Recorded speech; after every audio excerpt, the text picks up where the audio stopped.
Hi guys, and welcome to Bedtime History Relaxing. Tonight we hook the listener with vivid present tense imagery related to the topic. You're not just hearing about a castle in 1256, you are standing in front of it.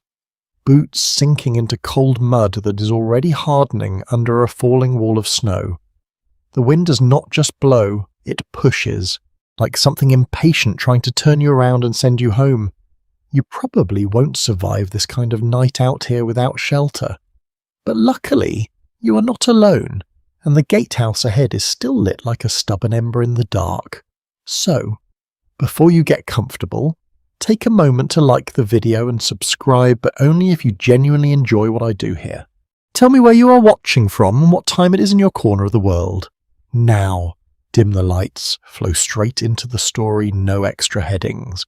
You stand at the edge of a road that feels like it is slowly being erased. Behind you, the world is already fading into a blur of white, hedgerows disappearing, wagon ruts filling in as if they never existed.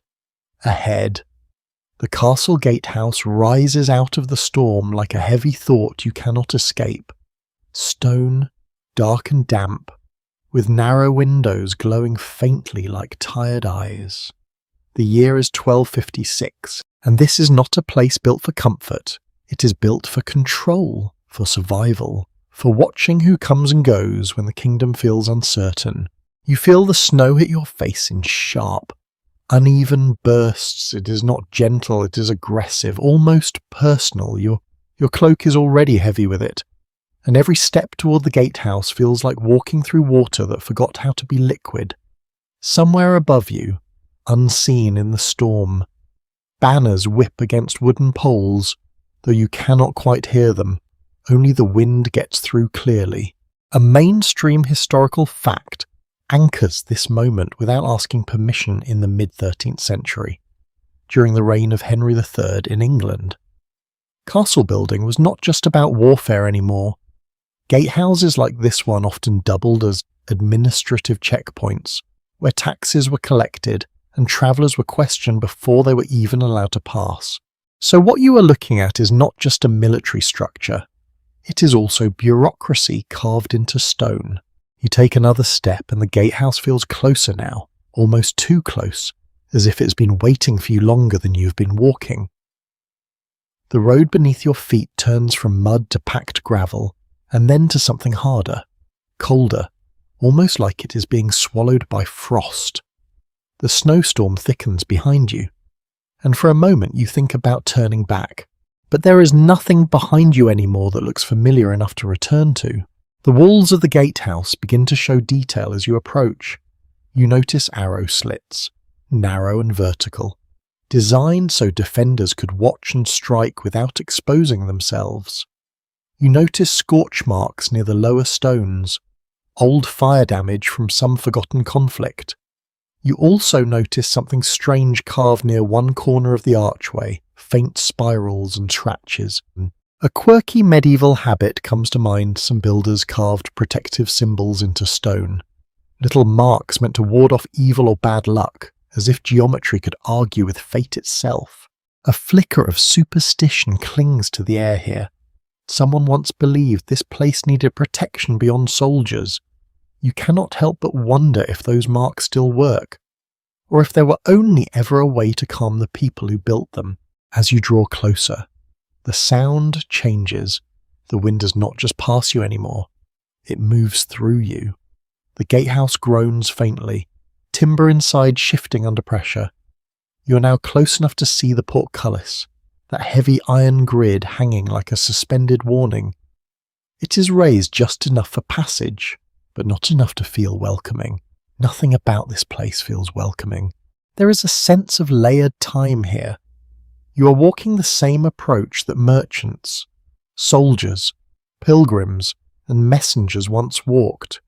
Some arrived in daylight, some in fear, some never left at all, and yet the structure remains, stubborn against weather and centuries, as if it refuses to admit that time is even a real force. Historians still argue whether gatehouses like this were primarily defensive necessities or carefully designed symbols of authority meant to intimidate as much as protect. You can almost feel both interpretations at once as you stand there, caught between practicality and performance. The snow thickens again, and now it begins to collect on the iron fittings of the gate. The metal looks older than it should, as if it has been frozen into place for decades. You hear a shout from somewhere above, muffled by wind, and then a second voice answers it. The gatehouse is awake. It has been awake long before you arrived. You're close enough now to see the torchlight inside the entry passage. It flickers in uneven rhythms, bending shadows across stone like something alive. Warmth leaks out in small invisible waves. And your body reacts before your mind does. You want inside, not for luxury, for survival. The wind pushes once more, stronger now, and for a brief moment the storm parts just enough for you to see the road behind you completely vanish into white emptiness. It is not just snow anymore, it is erasure. You step forward again, one final step toward the threshold, and the massive wooden doors of the gatehouse loom above you like they are deciding whether you are worth letting in. You step forward and the world narrows to the sound of wind and the feel of wood beneath your boots. The gatehouse looms directly above now, so close that you have to tilt your head back just to see the upper stones disappearing into swirling white. The doors are not what you reach first. Instead, the path forces you toward the drawbridge, a long wooden span stretching over a moat that is half frozen, half forgotten, and entirely uninviting in this storm. The snow hits harder here. It collects on your shoulders, melts slightly from your body heat, then freezes again in uneven layers that make your cloak feel like it belongs to someone else. You take another step and hear it, the low creak of timber reacting to cold, not a sharp sound, but a deep, tired one, as if the bridge itself remembers every footstep it has ever carried. Below you, the moat is not dramatic in the way stories sometimes make it sound. It is quieter than that. A dark ribbon of water broken by floating ice. Reeds frozen into place like they forgot how to move. The wind slides across it and rises again in strange spirals, carrying a damp chill that seems to climb into your bones before you even notice it. A mainstream historical fact settles into your mind as you move in medieval Europe. Drawbridges were commonly designed not only as defensive mechanisms but also as controlled access points that could be raised quickly during raids or night threats. By the 13th century, many castles had refined counterweight systems using chains and pulleys, allowing guards to operate massive wooden spans with surprising speed. You can almost picture it now, the mechanism hidden above the gatehouse arch, waiting for a signal you hope will never come. You pause halfway onto the bridge. The wood beneath your feet is uneven. Worn by centuries of passage, it dips slightly in the centre, and you instinctively adjust your balance. The chains on either side stretch upward into the storm, disappearing into iron rings embedded in stone. Each link is thick, blackened, and wet with melting snow. They sway just enough to remind you that nothing here is entirely still. Somewhere above, a guard calls out again. Though the words are lost in wind, you feel watched, not in a threatening way exactly, but in a careful way, like the building itself is deciding how to interpret your presence. A quirky medieval belief surfaces here, one that does not belong to stone or engineering, but to the people who once crossed structures like this. It was not uncommon for travellers in the 13th century to toss a small pinch of salt or a crumb of bread into water or beneath bridges for protection. A symbolic offering meant to appease unseen forces believed to dwell in thresholds between safety and danger. You do not do it, but the thought lingers strangely in your mind as you walk. The bridge shifts slightly under a gust of wind, and your body responds before your thoughts catch up. You steady yourself. The movement is not dangerous, but it is enough to remind you that this is not a modern structure. There are no safety rails beyond thick chains, no reassuring engineering labels, no sense that someone might fix it tomorrow if something breaks. Ahead, the gatehouse entrance is now fully visible. The archway is heavy, carved, and darkened by soot from countless torches. Above it, narrow slits watch the bridge like unblinking eyes. You wonder how many people have stood exactly where you are standing now, unsure whether they would be allowed to pass. Historians still argue whether medieval drawbridges were primarily psychological deterrents, designed to make outsiders feel vulnerable before they even reach the gate, or whether their true importance was purely mechanical and defensive. Standing here, you begin to suspect both interpretations might be true at once. The wind intensifies again and snow sweeps across the bridge in low, horizontal sheets for a moment. Visibility collapses. The moat disappears, the far side disappears. All you see is white motion and the faint outline of chains stretching upward like skeletal arms. Then it clears again, and the gatehouse returns, unchanged, waiting. You continue forward, step by step, each one measured and deliberate. The wood responds differently now, firmer near the end of the span where more stone supports it. You notice iron nails hammered into the planks, heads flattened by his time and foot traffic, each one a small anchor against decay.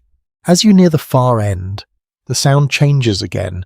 The wind becomes less dominant, replaced by a deeper resonance, the kind of sound stone makes when it absorbs weather for centuries. You begin to hear something else too, faint but present. The murmur of voices beyond the gate, human warmth, contained. The portcullis above is visible now in full detail. Iron bars thick enough to stop horses, let alone people. It hangs slightly raised, as if mid-thought. You imagine it dropping, the sudden finality of it, and your pace slows for just a moment before continuing. Another historical detail anchors the moment by the mid-13th century. Many English castles had transitioned from purely wooden fortifications to mixed stone and timber designs, improving both durability and defensive capability. Gatehouses like this were often the most reinforced part of the entire structure, sometimes even stronger than the main keep. You feel that truth under your feet with every step. The bridge creaks again, but softer now. You're close to the end. Snow gathers along the edges of the planks, forming thin white borders that glow faintly in torchlight. The chains beside you hum with the wind pressure, vibrating in a way you can almost feel through the air. As you reach the final stretch, your attention is drawn to the moat one last time. The water below shifts strangely, not from current but from wind tunneling through stone gaps. For a brief moment, it looks like the surface is breathing. Then it settles again into stillness. You step onto the final planks. The stone threshold is just ahead now, a dark mouth waiting to receive you. Above, a guard leans slightly into view, barely visible through snowfall. You cannot make out their face, only the suggestion of presence, and as you prepare to cross fully into the gatehouse, you get the uneasy sense that crossing this bridge was not just about distance. It was about permission. You step off the final planks of the drawbridge and into the stone throat of the gatehouse. The change is immediate, almost physical in a way that makes your shoulders tighten without permission. The wind that had been pushing you from behind is suddenly gone, cut off as if someone closed a massive door on the world itself. In its place is a different kind of pressure. The pressure of stone that has been standing here long before you arrived, and will likely remain long after you leave. The arch above you curves inward like a heavy thought. You pause for just a moment on the threshold, and your boots meet packed earth, mixed with stone dust and frozen grit. Every sound changes here, even your breathing feels quieter, as though the walls are listening and choosing not to repeat what they hear. The gatehouse interior is narrower than you expected, not just a passage but a controlled funnel of space, designed to make movement deliberate. The walls rise on both sides, rough-cut blocks of limestone stacked so tightly that the seams are almost invisible under centuries of grime and frost. Snow clings to the outer edges of the entryway, but inside, it melts slowly and runs down in thin dark lines, like the building is sweating from the effort of holding back winter. A mainstream historical fact settles into your awareness as you move deeper by the 13th century. Many English castle gatehouses were built with multiple defensive layers, including murder holes above entry passages and portcullis systems that could trap intruders between successive barriers. You do not see the mechanisms fully, but you sense their presence above you, hidden in the darkness overhead like sleeping machinery waiting for command. You take a slow step forward. The air inside is warmer, but not by much. It is the kind of warmth that comes from containment rather than comfort. The stones themselves seem to store heat from torches and bodies and release it reluctantly. Like they do not want to admit they can be influenced by anything as fleeting as fire. Your hand brushes the wall without thinking. It is damp, cold in a way that is deeper than weather. The surface is uneven, carved by tools that no longer exist in any modern sense of precision. Small grooves and marks run across it, some intentional, others accidental. A quirky detail catches your eye near shoulder height, faint scratched symbols, possibly protective marks or mason signatures, left behind by workers who believe their identity might survive inside the stone itself. You wonder briefly about those builders. Were they paid in coin, in food, in obligation? Did they feel pride knowing their work would outlive them by centuries? Or did they simply want to finish before winter arrived? The passage bends slightly, and as you follow it, the outside storm becomes a distant memory. It is still there, pressing against the outer walls, but it feels abstract now, like weather happening to someone else. Inside, the world is reduced to torchlight, stone, and the rhythm of your own steps. A second historical detail anchors the space castles of this period. Were not only military structures, but also administrative centres, often housing officials responsible for local justice, taxation, and land management. Even a gatehouse like this could serve as a place where disputes were recorded or travellers were questioned. You begin to understand that this narrow corridor is not just defence, it is control in its most physical form. Above you, something shifts. A faint metallic sound travels through the ceiling. Chains, maybe, or the movement of a wooden beam adjusting under weight. You instinctively look up, but all you see is darkness interrupted by beams of torchlight leaking through gaps in the floor above. The floor beneath your feet slopes slightly upward now. You're moving deeper into the structure, away from the outside entrance. The walls feel closer, not shrinking, but revealing how intentionally confined this space is. It is designed to slow you down, to make you visible, to ensure that anyone passing through is never truly anonymous. Historians still argue whether such architectural narrowing was primarily a defensive tactic or a psychological tool meant to remind visitors that they were entering someone else's authority. Standing here, you feel both interpretations at once. Your pace naturally becomes more measured, more careful, as if speed itself might be discouraged. A guard appears ahead, partially visible in the torchlight. You do not hear them approach, they are simply there, as if the stone allowed them to emerge. Their silhouette is wrapped in heavy clothing, armour dull rather than shining, shaped more for endurance than display. They glance at you, not unkindly, but with the practiced neutrality of someone who has done this many times before. No words are exchanged that you can clearly hear over the low hum of the structure.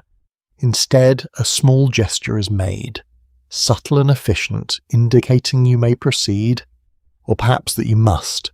The difference feels unimportant here. As you move past, you notice how the wall texture changes again. The stones are larger here, more carefully fitted. Some are marked with faint chisel lines that never fully smoothed out, like fingerprints left in architecture. You imagine the weight above you. Entire rooms layered on top of this passage, filled with people, storage, weapons, or silence. A quirky medieval tidbit surfaces in your thoughts in some regions. builders believed that leaving a single imperfect stone in a structure would prevent envy from spirits or rival craftsmen. Perfection, in their view, invited attention from forces better left uninterested. You spot a slightly uneven block in the wall and wonder if it was intentional or simply human limitation disguised as belief. The corridor widens briefly, forming a small alcove where a torch burns in an iron bracket. The flame flickers violently, reacting to unseen drafts that travel through hidden channels in the stone. The light throws shifting patterns across the walls, making the space feel larger and smaller in alternating pulses. You pause here for a moment without fully realizing why. The sound of the storm is almost entirely gone now, replaced by distant interior noises, a door closing somewhere far away, the faint clink of metal, a voice that rises and falls but never fully resolves into words. Another historical fact settles into place. Many gatehouses included integrated living quarters for guards or minor officials, meaning that these spaces were not purely transitional but inhabited continuously. Even during storms like this one, the building is not just a barrier, it is also a home, in the most practical and least comforting sense of the word. You move again, deeper still. The air shifts slightly cooler here, as if the stone has decided to reclaim the warmth it briefly allowed. The corridor narrows once more, guiding you forward with quiet insistence. Your footsteps echo differently now, softer, absorbed rather than reflected. A faint draft passes across your neck, and for a moment you think of the outside storm again. It feels distant, almost imaginary, yet you know it is still there, pressing against the walls with relentless patience. The passage ahead bends again, and you cannot yet see what comes next. Only the suggestion of more structure, more stone, more controlled space waiting to shape your movement. And as you continue forward, you begin to realize something subtle but unsettling. The gatehouse did not just let you in. It has already started deciding where you are allowed to go next. You continue deeper into the gatehouse, but the building does not feel like it is finished with the outside world yet. Even here, inside stone corridors and torchlit bends, the storm outside presses itself into every crack and seam, like it is trying to rewrite the architecture from the outside in. The wind no longer hits you directly, but you can feel its shape through vibration in the walls, a low restless pressure that makes the stone feel almost restless in response. Each step you take carries a softened echo now, absorbed by thick masonry and timber beams above. The passage narrows again slightly, then opens, then narrows once more, like the structure is breathing in slow mechanical cycles. Somewhere overhead, something heavy shifts. It might be a beam responding to wind load or ice forming along exposed joints, but the sound is deep enough to feel intentional. Ahead, torchlight flickers in uneven rhythm.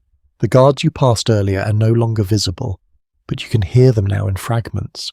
A low exchange of voices, the scrape of boots, a metallic clink that suggests armor adjusting under cold strain. None of it is urgent, but all of it feels alert, as if the building itself is leaning inward to listen. Outside, the storm intensifies again. You cannot see it directly, but it reveals itself in how the air inside changes. Drafts slip through unseen channels, colder than before, carrying the sharp scent of wet snow and distant ice. The storm is no longer just weather, it is becoming presence. You pass another alcove where a torch burns lower than the others. The flame bends sideways, reacting to pressure that should not exist inside solid stone. Shadows stretch long across the walls, forming shapes that briefly resemble arches within arches, like the building is multiplying its own structure in light and darkness.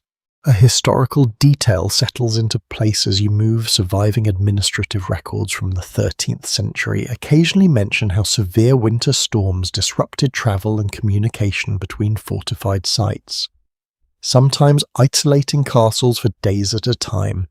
These moments were not rare curiosities, but expected disruptions in seasonal planning.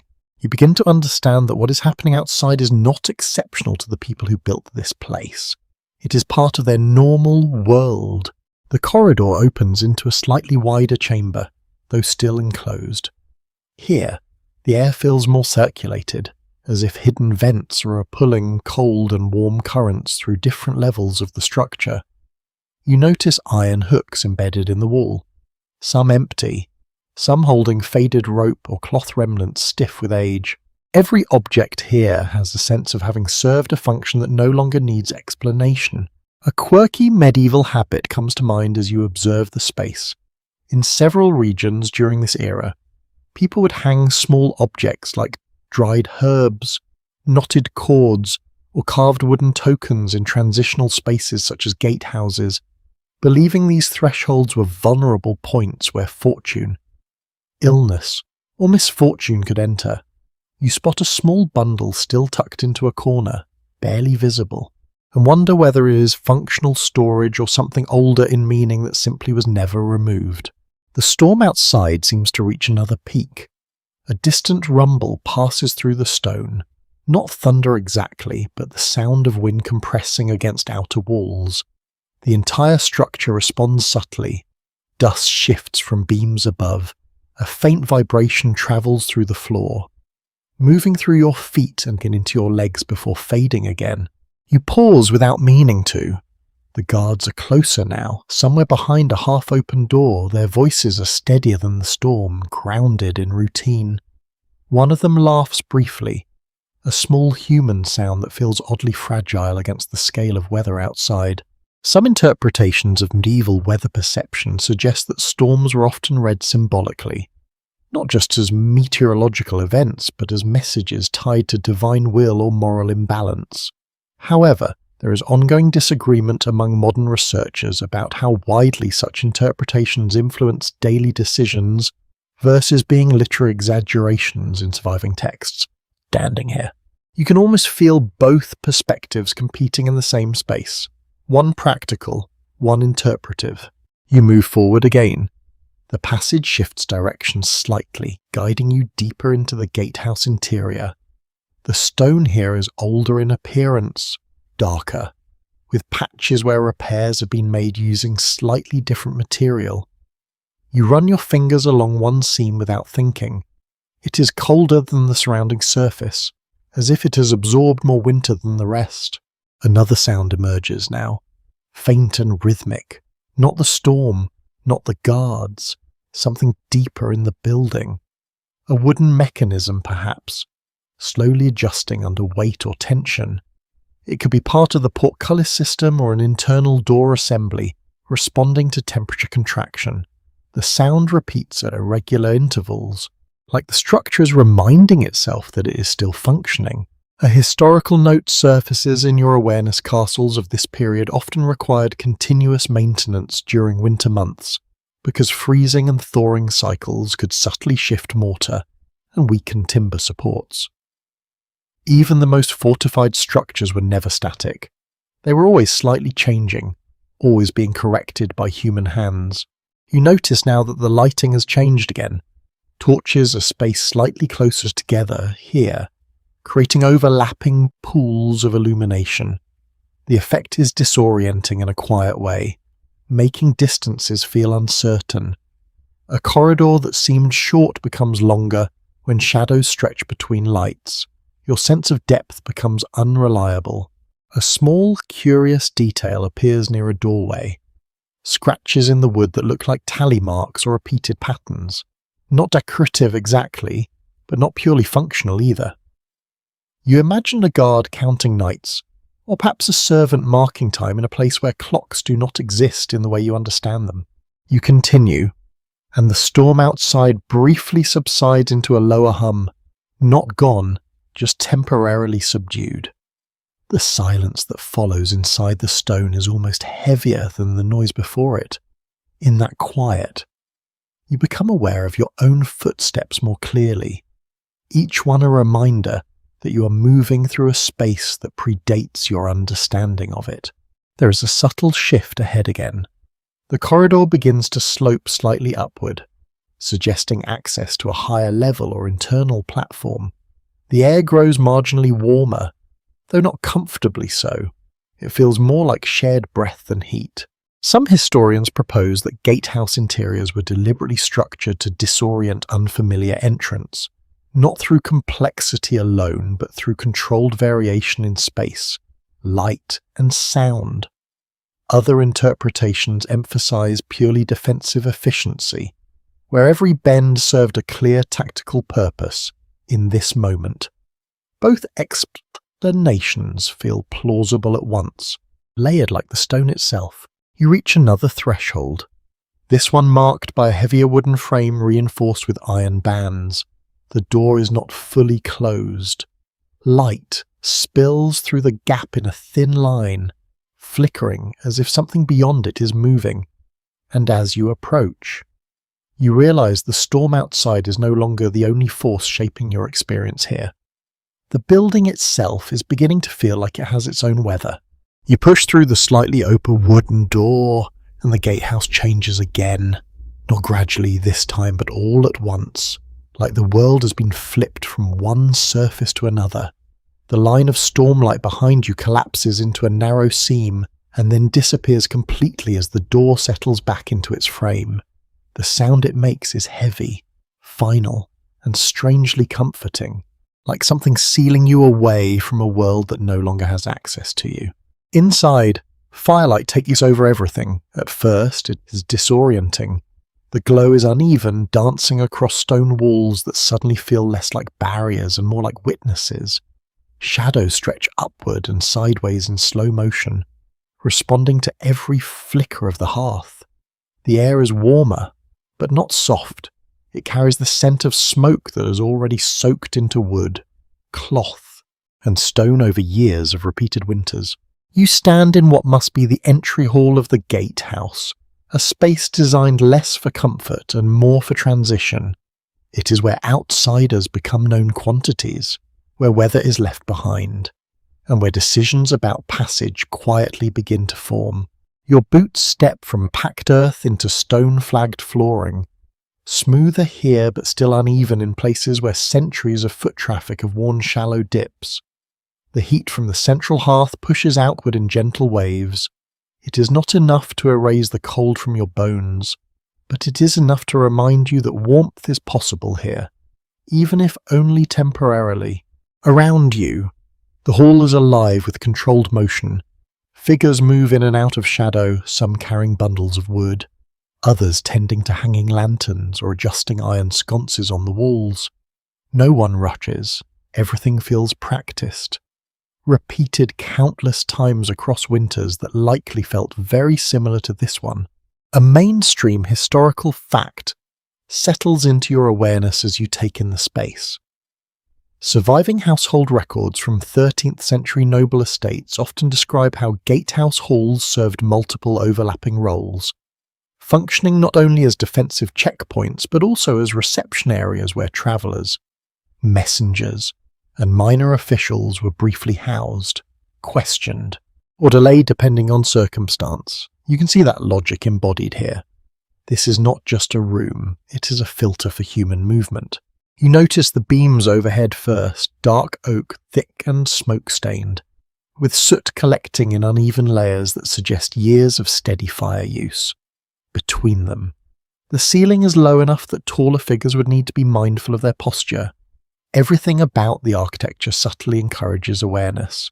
A guard stands near one of the interior pillars, half lit by firelight. Their presence is less about threat and more about continuity. They do not stare at you directly, but they are aware of you in the way someone is aware of weather conditions. Observed, registered, not yet resolved into action. A quirky detail catches your eye near the hearth.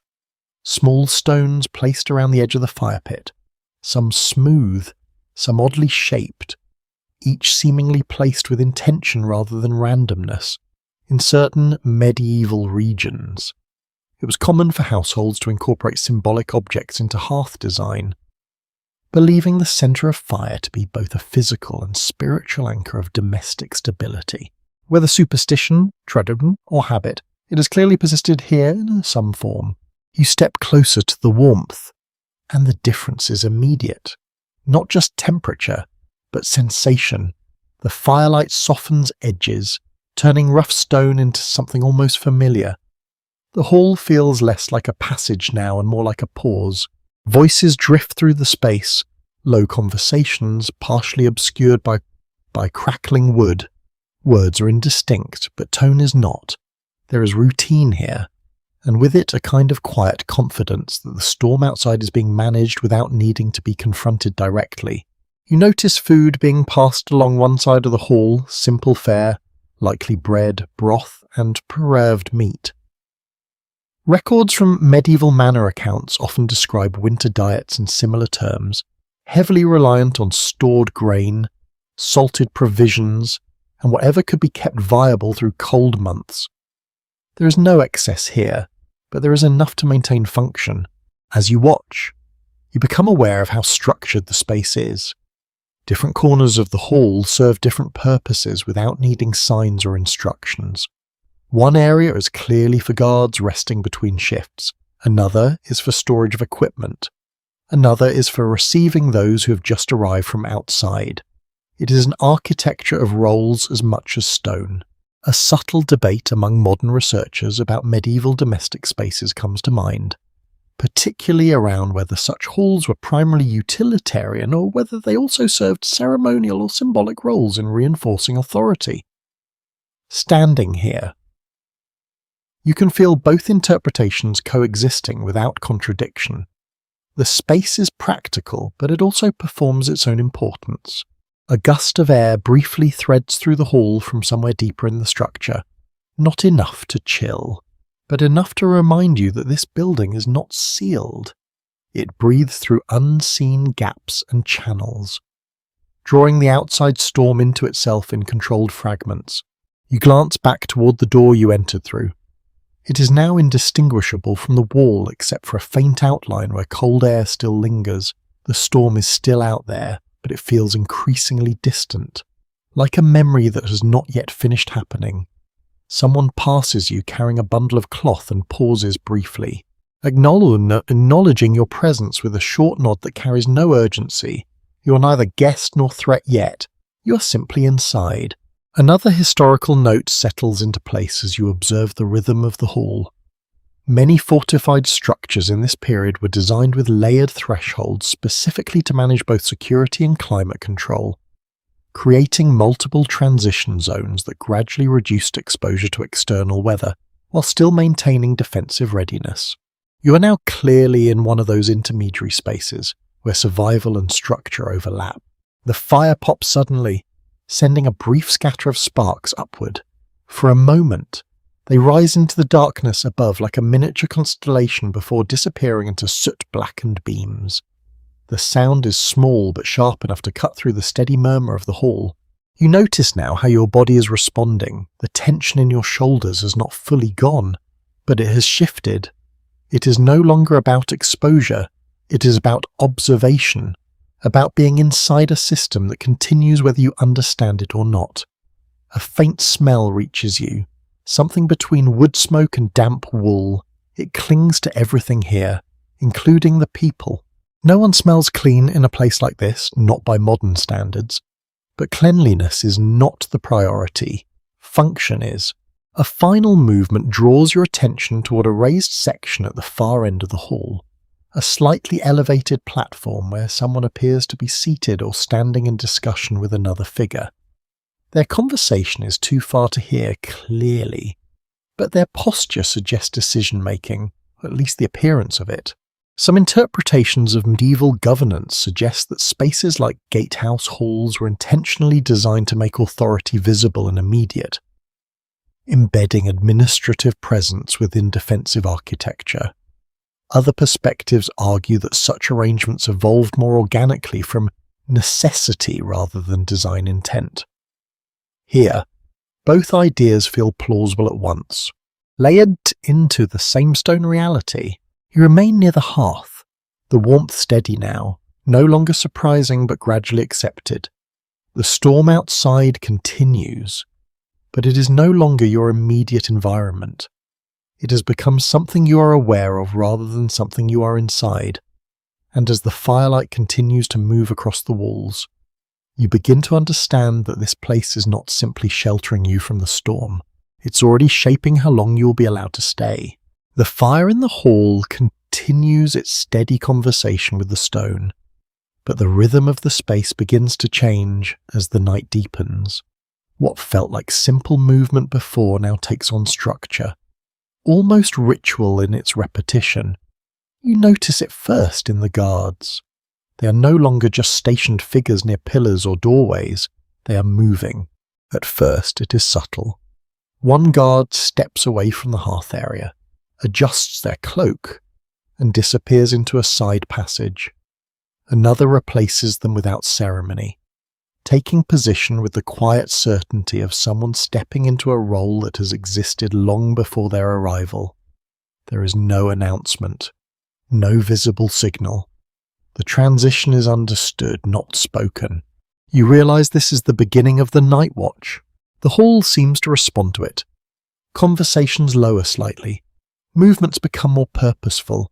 Even the firelight feels less relaxed, as if it too is adjusting to a new phase of time, somewhere deeper in the gatehouse. You hear a wooden beam shift, followed by the faint clink of metal armor moving through a corridor. A historically grounded detail comes to mind as you observe this change. In 13th century fortified sites, night duty was often divided into structured shifts tied loosely to canonical hours or bell signals, ensuring that at any given time a portion of the garrison remained alert while others rested. It was a system born not from comfort but from necessity, refined through long winters and uncertain borders. You watch as a smaller group of guards passes through the hall, their steps measured and synchronized in a way that suggests repetition rather than urgency. Their armor is dull under firelight, not polished for display but worn for function. Leather straps creak softly with each movement. One of them briefly glances toward you, then away, as if confirming your presence has already been recorded and requires no further attention. The atmosphere shifts again as they disappear into a corridor leading deeper into the structure. You notice how the sound of their footsteps changes as they leave the hall, becoming more hollow, more enclosed, until it fades entirely into stone. A quieter rhythm replaces it. The crackle of the hearth, the low murmur of those still awake, the distant wind pressing against outer walls. You take a slow breath and become more aware of the layered structure around you. This is not a single hall, but part of a network of controlled movement. Passageways branch in multiple directions, some leading upward, others deeper into service areas or defensive positions. The gatehouse is not static, it is circulating. A quirky detail emerges from memory, or perhaps observation, as you notice a small bell hanging near one of the support beams. It is not large enough to be ceremonial, but it is too deliberate to be decorative.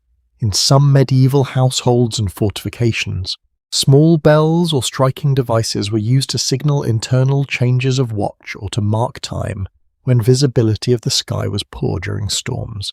You wonder if this bell still serves that purpose, or if it has become simply tradition without instruction. Another shift occurs as a second group of figures enters the hall from a different corridor. These are not guards in the same sense.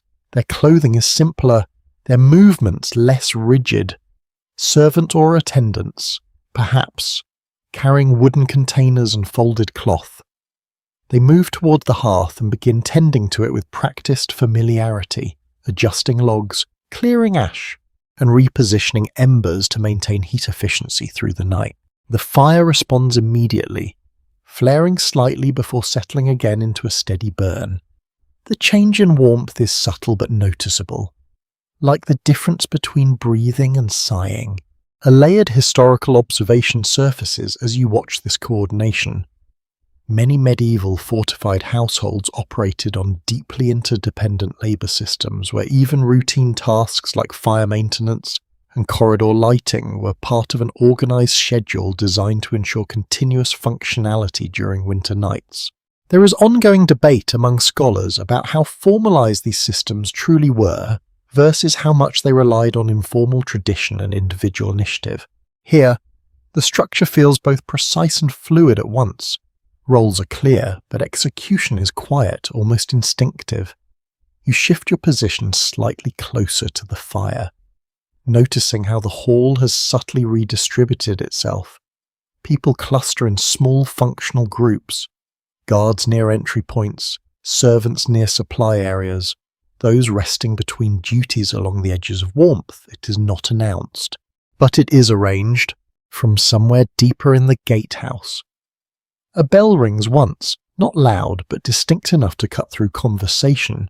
It is followed by a pause, then nothing. No explanation follows. Yet several heads in the hall subtly turn as if acknowledging a transition that does not need verbal confirmation.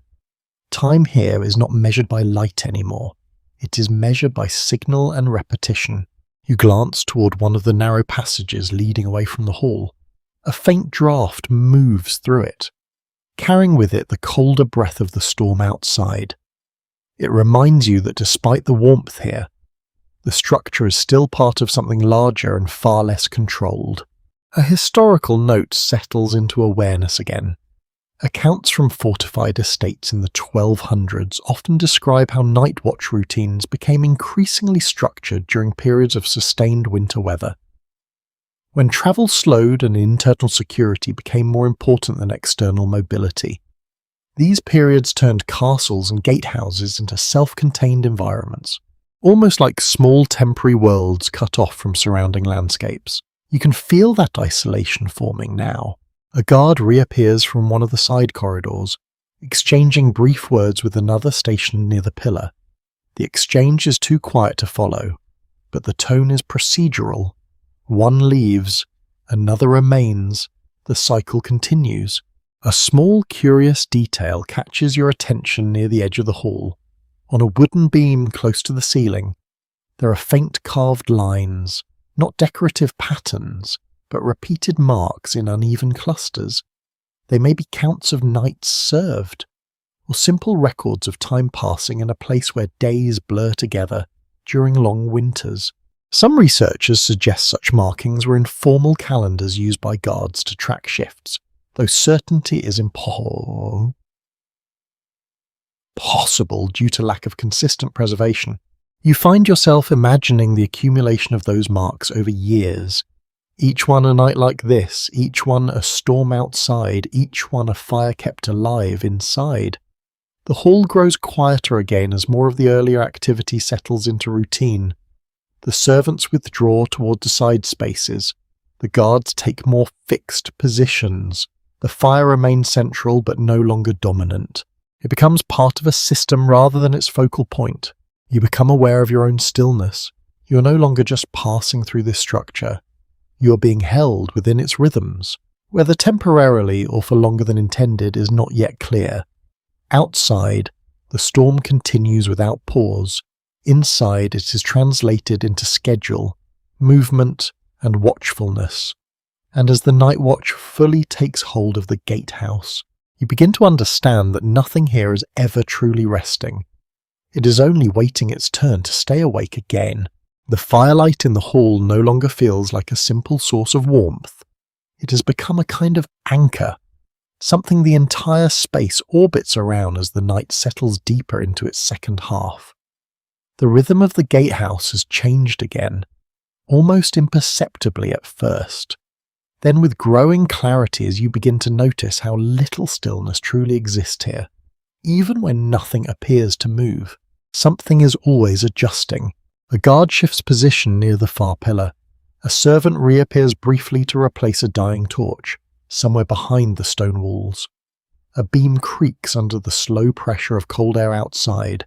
Each sound is small on its own, but together they form a quiet continuity that replaces silence entirely. You realize there is no true silence in a place like this. The hall itself feels more enclosed now, not physically smaller, but emotionally tighter, as if the structure has gradually drawn its attention inward. The earlier sense of arrival has faded. In its place is something closer to occupancy. You are no longer just inside, you are part of the space's current state. A narrow passage near the hearth draws your attention. It is partially hidden behind a timber support, easy to miss unless you're looking for changes.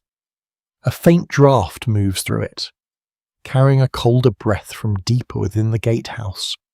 The contrast between that air and the warmth of the hall is sharp enough to feel almost like two different worlds brushing against each other.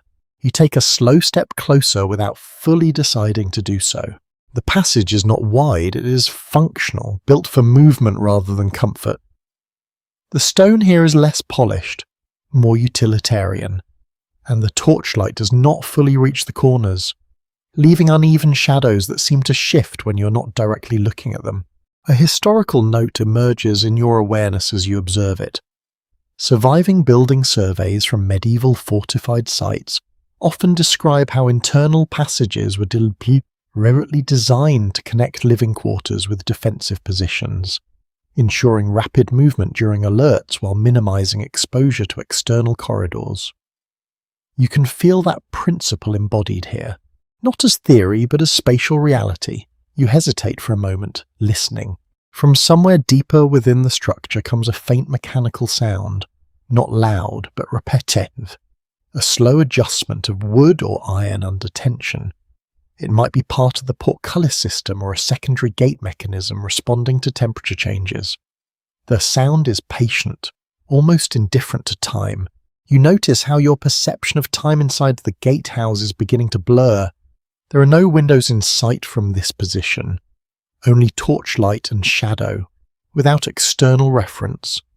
The night becomes something measured only by internal events, shifts in guards, changes in fire, the passing of voices. A small group near the hearth laughs briefly, the sound soft and quickly absorbed by the stone. It does not echo far. Nothing here travels uncontained for long, even sound seems governed by the architecture. You glance back toward the main hall. The space feels familiar now in a way it did not earlier. Not safe, but readable. You can identify zones of activity without needing to be told. The cluster near the fire, the watch positions near entry points, the quieter edges where rest is possible but not fully detached from duty. There is an order here that does not announce itself. A subtle detail catches your attention on one of the support beams, carved lines, uneven and irregular, stacked in small groups. They might represent counts of nights or shifts, or perhaps simple marks left by individuals passing time in repetitive service. Similar markings have been found in other medieval structures, often interpreted as informal record keeping, though their exact meaning varies depending on region and context. You trace them visually without touching.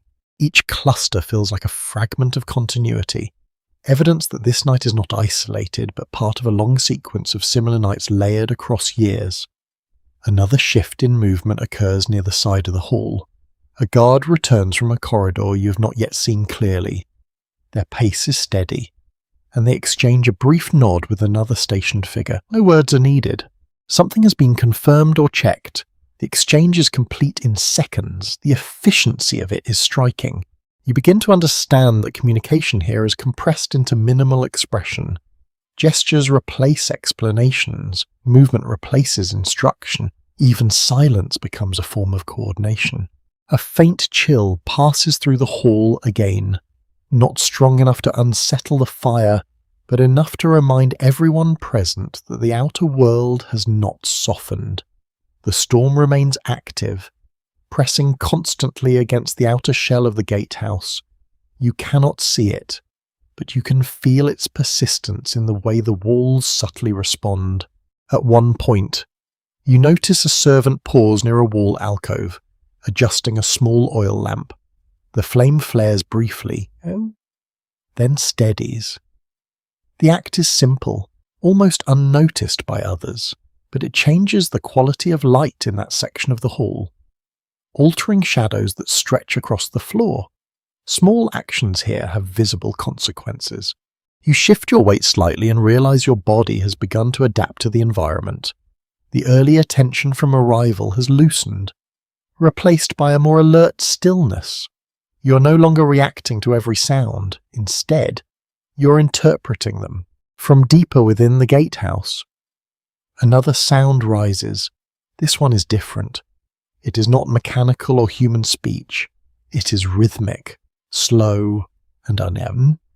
It might be footsteps on stone stairs far away, or the movement of something heavy being repositioned.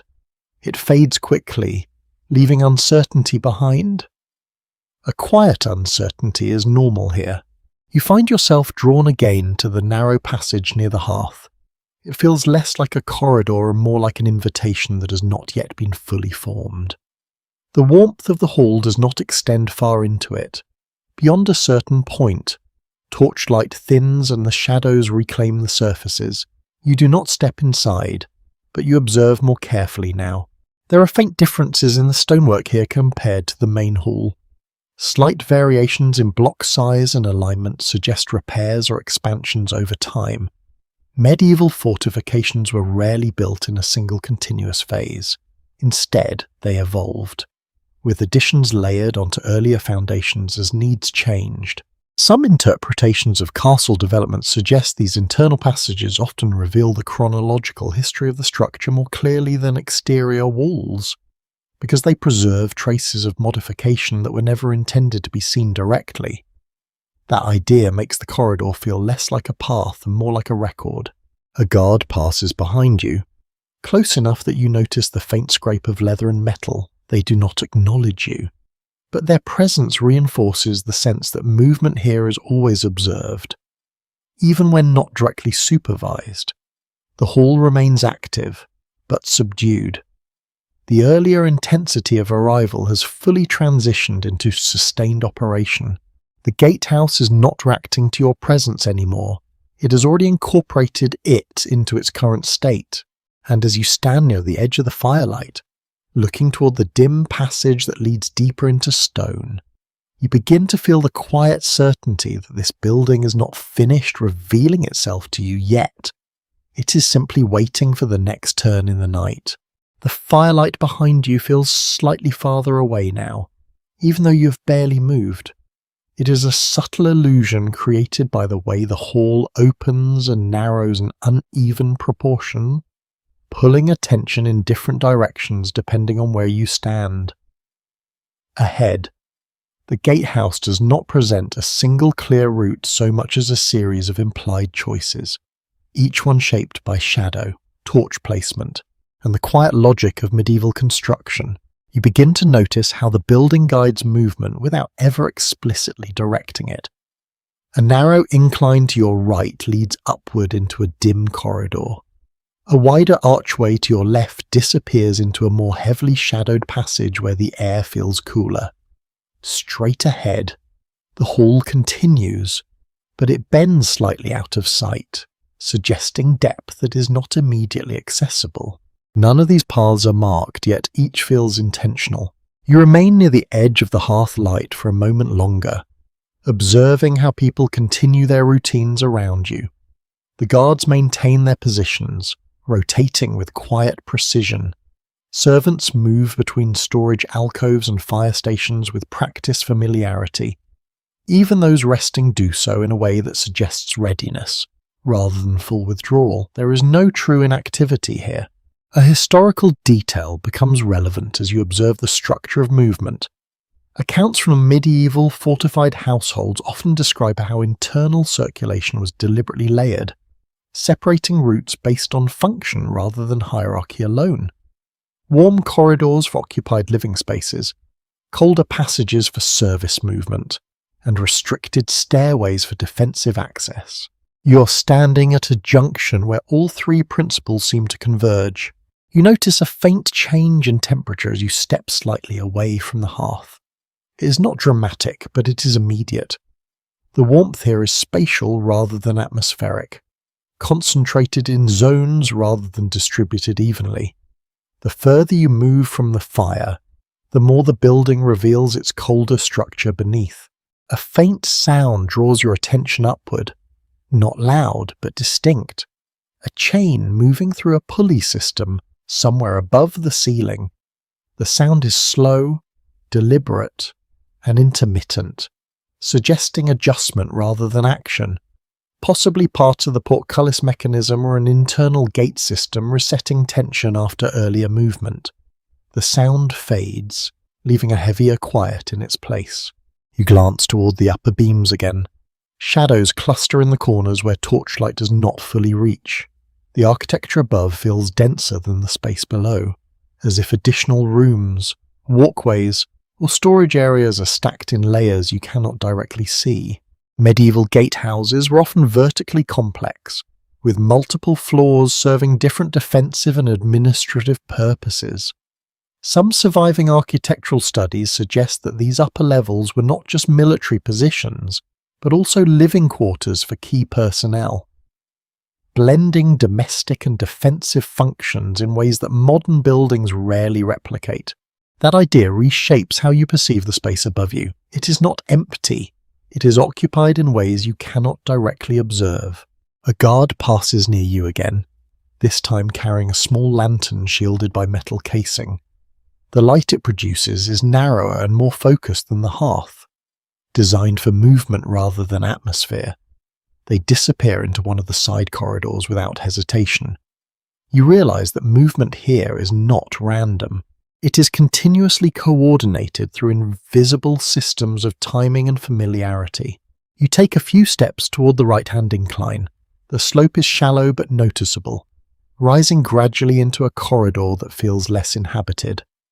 The sound of the hall diminishes slightly as you move away from the central fire, replaced by softer echoes of distant activity. The stone here is different, less polished, more utilitarian. You can see where repairs have been made over time, patches of slightly different material blending unevenly with older masonry. The texture tells a story of adaptation rather than original design. A faint draft moved through the corridor, carrying with it a colder version of the storm outside. It is not strong enough to disturb, but it reminds you that the outer world is still pressing against the structure. The gatehouse is not a barrier that eliminates weather. It is one that negotiates with it. You pause halfway up the incline. From somewhere deeper inside the structure, a low rhythmic sound begins again. This time it is more consistent. It could be footsteps travelling across an upper corridor, or perhaps the movement of wooden supports contracting in response to temperature shifts.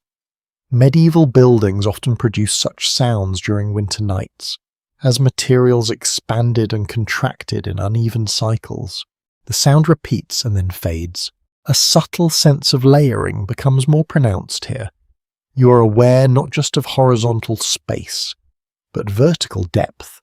Above you, unseen rooms, below or behind you, reinforced foundations around you, corridors that intersect in ways that are not immediately obvious. The gatehouse is not a single space, it is a system of stacked functions. You continue a few more steps upward, then stop again at a small landing where the corridor widens slightly. Here, a narrow slit window opens onto the exterior. It is partially obscured by frost and snow buildup, but through it you can see fragments of the storm outside. The view is limited, almost abstract, white movement, shifting darkness, and the faint outline of the moat area below. The outside world feels both close and unreachable at the same time. A historical observation becomes relevant as you look through the slit. Fortified structures from this period often included narrow viewing apertures designed to provide surveillance without compromising defensive integrity. These openings were intentionally restrictive, limiting perspective while maximizing protection. You are experiencing that design intent firsthand. The outside storm appears more chaotic from this perspective than it felt when you first approached the castle. Snow moves in irregular sheets, driven by gusts that are invisible but clearly powerful. The moat area below is barely discernible, reduced to a dark suggestion beneath layers of white. You realize how completely the gatehouse mediates your relationship with the world outside. A faint sound interrupts your observation. Behind you, somewhere down the corridor, A door or heavy panel closes with controlled force, not abrupt but definitive. The sound carries briefly, then dissolves into the stone. You are aware now that you are not alone in this section of the structure, even if you cannot immediately see others. A small detail catches your attention near the wall beside the slit window. Faint scratches in the stone, possibly markings left by tools or repeated contact over time. They are not decorative, but they are not accidental either. They form irregular patterns that suggest repeated use of this exact spot over long periods. Some interpretations of medieval architectural wear suggest that such markings can reveal patterns of human behaviour within structures, indicating habitual observation points or resting positions used by guards or occupants during long night watches. You find yourself standing exactly where such patterns would form. The corridor remains quiet, but not empty of presence. You can feel it in the subtle timing of sounds, the distant movement of air, the occasional shift of light from unseen sources. You step slightly back from the window slit. The storm outside disappears again into abstraction, and as you turn your attention back toward the interior of the gatehouse, you become increasingly aware that this upper corridor is not just a path upward. It is a place where observation happens both ways. You linger near the frost-lined slit window for a moment longer than you probably intended, watching the storm outside continue its slow, unrelenting performance. From here, it is less weather and more motion, an endless cycle of white pressure sliding across darkness. The moat below is barely visible now, reduced to a suggestion of shape beneath drifting snow. It is strange how distance changes everything. Inside this upper corridor, the air feels tighter, more contained. The warmth from the hall below does not reach this far, and the stone here seems to hold on to cold more aggressively. It is not dramatic, but it is persistent. A quiet reminder that the gatehouse has many temperatures depending on where you stand. You step away from the slit window and let your attention adjust to the corridor itself. It is narrower than the hall below, but not cramped. The proportions feel deliberate, as though designed for movement that is functional rather than social. The floor is uneven in places, worn by repeated passage over years, possibly decades. Each dip and smoothing in the stone suggests a rhythm of use that has nothing to do with comfort and everything to do with repetition. A faint sound travels through the corridor. Not footsteps exactly, but something similar. A measured shift, then pause, then movement again. It is difficult to locate its source, above, below, or ahead. The architecture blurs direction. You begin to notice how disorienting vertical sound can be in a structure like this. A historical detail comes into focus as you observe the layout. Surviving architectural surveys of medieval gatehouses often describe upper corridors like this as transitional service routes, connecting defensive positions with living quarters and storage areas. These spaces were rarely static. They were designed for continuous circulation, especially during long winter nights when external conditions made movement outside the structure impossible. The corridor bends slightly to the right as you follow it. The light shifts again, becoming less dependent on the main hall and more on smaller, spaced torches mounted in iron brackets. Each flame burns independently, creating pockets of illumination separated by soft darkness. Between these pools of light, the corridor feels almost suspended. You pass a section of wall where the stone changes subtly in texture. The blocks here are older, darker, with visible seams that do not match the surrounding structure perfectly. It suggests repair or expansion at some point in the past. Medieval fortifications were rarely static creations. They evolved continuously, absorbing additions and modifications as needs changed. A faint marking is visible at shoulder height. Not a symbol exactly, but a set of irregular lines etched into the stone. They could be construction marks, or simple habit markings left by workers or guards over time. Some interpretations of such traces suggest they were informal records of passage or duty. though there is no single accepted explanation. You trace the lines visually as you walk past. The corridor opens slightly into a small junction where two paths intersect. One continues forward into deeper shadow. The other angles upward again, suggested by a narrow staircase partially obscured by torchlight.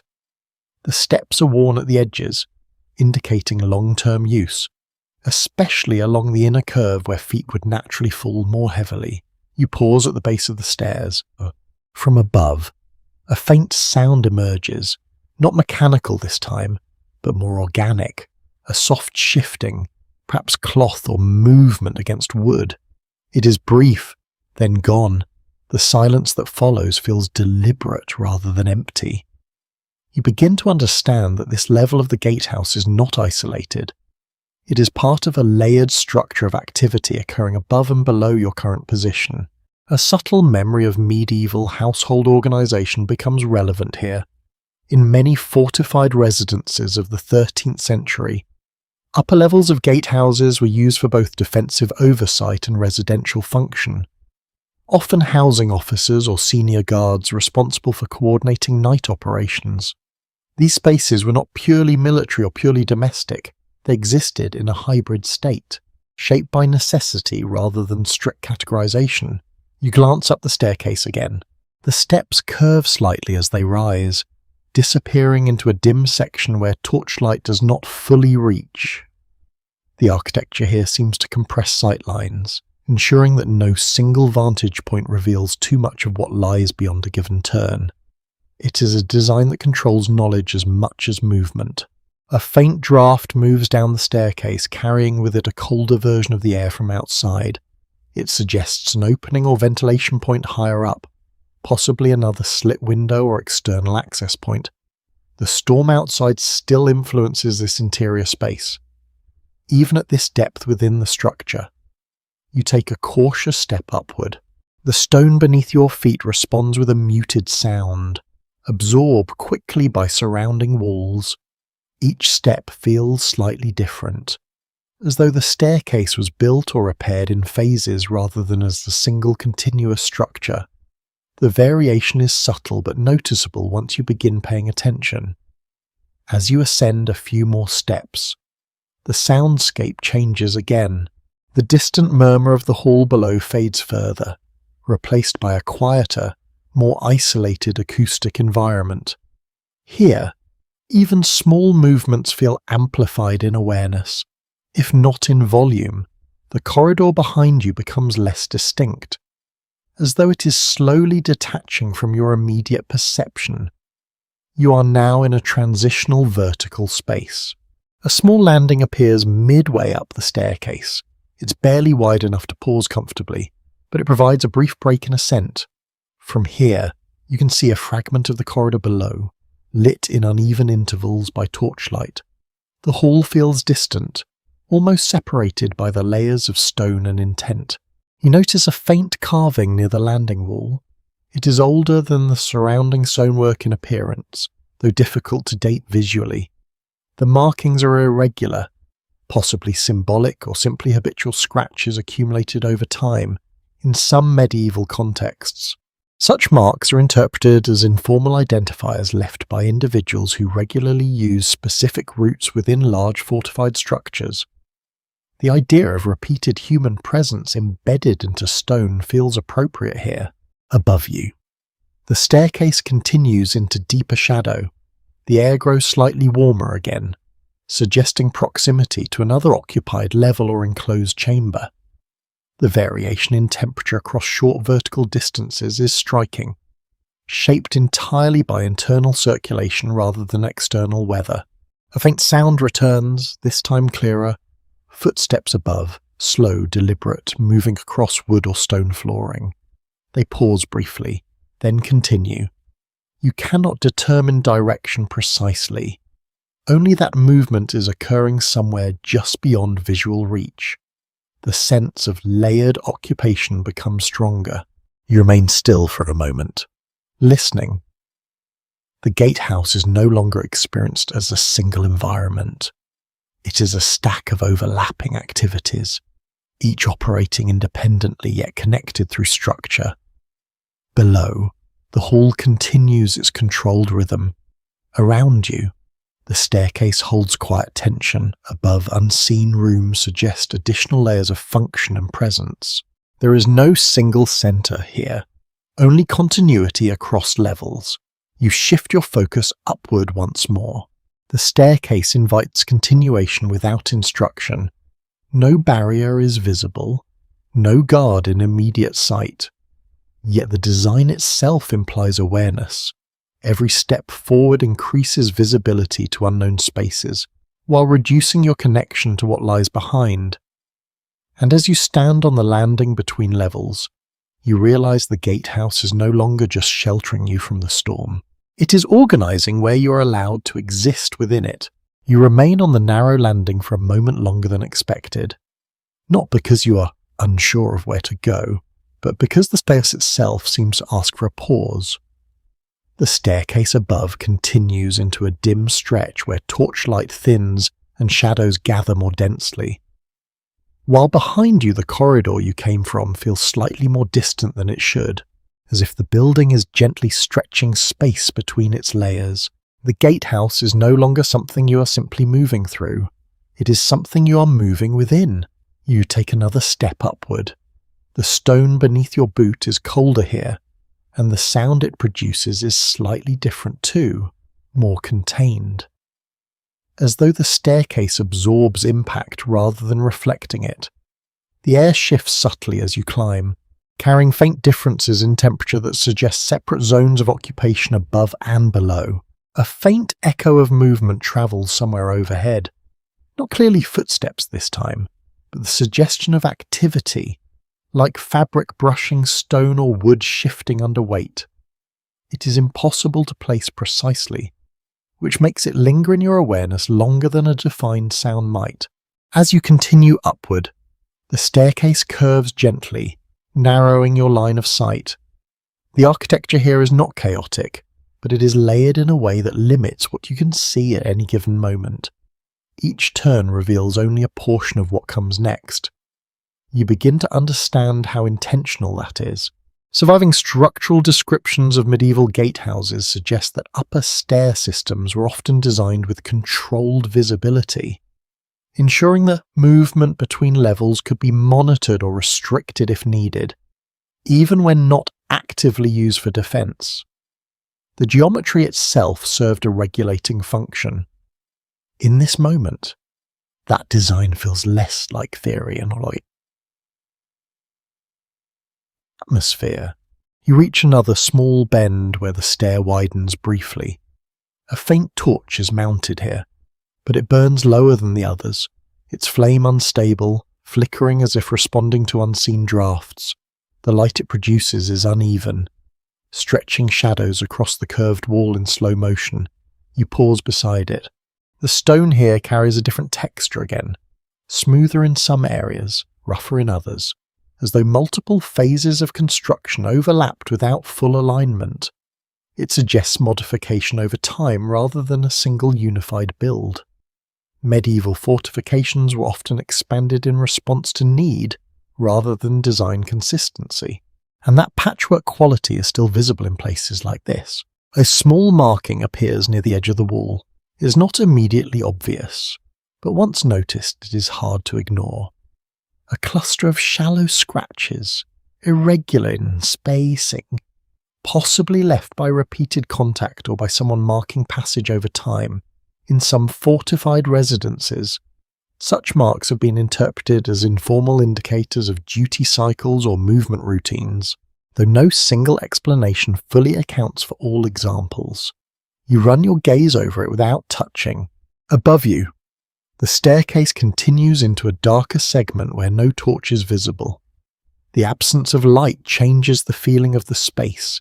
It becomes less about visibility and more about anticipation, where each step forward is defined by sound and memory rather than sight. You continue upward. The air grows slightly warmer again, but not in a comfortable way. It feels contained, as though heat is being held in a nearby enclosed room rather than circulating freely. That shift suggests proximity to an occupied level or chamber where activity is still ongoing. A faint sound emerges, clearer this time, not movement, but voice, low, indistinct, filtered through stone and distance. You cannot identify words, only the presence of conversation somewhere above. It fades quickly, but it confirms that you are not alone in this vertical layer of the structure. The staircase tightens again. Each step now brings a slightly more enclosed sensation, as though the walls are adjusting to your ascent. The geometry does not change dramatically, but the perception of space does. The higher you go, the more compressed the environment feels. Not physically, but acoustically and visually. A historical observation becomes relevant as you move. In many 13th century fortified buildings, upper levels were not only defensive but also administrative or residential, often housing individuals responsible for coordinating internal operations during night hours. These spaces required separation from lower halls while still maintaining quick access between levels. That layered function is becoming clearer with every step. You reach another bend where the staircase briefly opens into a small intermediate space. It is not a full room, more of a transitional widening. Here, the air feels different again, slightly drier, less influenced by the storm outside. The variation suggests internal airflow channels moving between structural sections. You stop here instinctively. From above, a faint mechanical sound returns. It is deeper than before, more structured. It could be part of a door mechanism or reinforcement system, adjusting under pressure or temperature change. Medieval buildings often produce such sounds during winter nights, when wood and iron expanded or contracted at different rates. The sound fades, but the impression remains. You notice now how the gatehouse communicates through these subtle signals, not through direct instruction, but through layered sensory cues, temperature changes, acoustic shifts, light variations, and spatial compression. You continue upward again. The staircase resumes its curve, leading into a darker stretch where torchlight is absent. You rely more on touch and proximity now, feeling the stone wall beside you as a guide. It is colder than before, almost damp in places, suggesting condensation forming within the structure due to external weather pressure. A faint draft moves downward past you, carrying a trace of the storm from outside. It is weaker now, filtered through multiple layers of stone and wood, but still present enough to remind you that the outer world is not far away. You climb further. Another sound emerges, this one closer, footsteps above, slow, measured, moving across a surface that sounds like wood rather than stone. They pause briefly, then shift direction. You cannot determine whether they are approaching or simply traversing an upper corridor. The uncertainty remains unresolved. A small detail becomes visible again as the staircase bends. Another set of scratches in the stone, this time slightly deeper, as if carved over time rather than marked quickly. Some medieval studies suggest that repeated contact points like these can indicate habitual routes used by guards or staff over long periods, gradually shaping the interior surfaces of fortified buildings through movement alone. You pass them without stopping. The staircase begins to level slightly, suggesting you are nearing another transition point. The air grows warmer once more, and the faint smell of smoke returns more strongly, indicating proximity to another occupied fire source or enclosed chamber. The sound of voices becomes clearer now, though still not intelligible. There is conversation ahead, layered and low, likely between individuals engaged in routine coordination rather than urgency. You slow your pace. The gatehouse above is no longer a distant concept. It is becoming immediate again, another active layer of the structure that you are about to enter. And as you approach the next threshold in the staircase, you begin to sense that whatever lies above is not simply another corridor or room. It is a level where decisions are made while the storm continues outside without pause. You slow your steps as the staircase finally begins to level out. the curve easing into something closer to a corridor than an ascent. The change is subtle, but your body notices it immediately. The angle of pressure on your legs shifts, and the sound of your footsteps becomes less compressed, less echoed. It feels as though the space is allowing you to arrive rather than forcing you upward. Ahead, the glow of firelight returns, not as the broad warmth of the lower hall, but as a more concentrated presence, flickering through a partially open doorway. It pulses softly against the stone, creating a rhythm that feels almost synchronized with distant movement beyond it. You pause just before the threshold. From here, the gatehouse feels different again, not just layered, but segmented into living zones that each carry their own temperature, sound profile, and sense of occupation. The lower hall belonged to routine and circulation.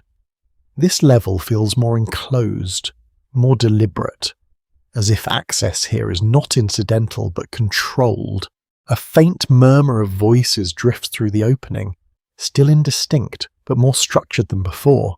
Not the casual exchange of servants or guards, but something closer to coordination.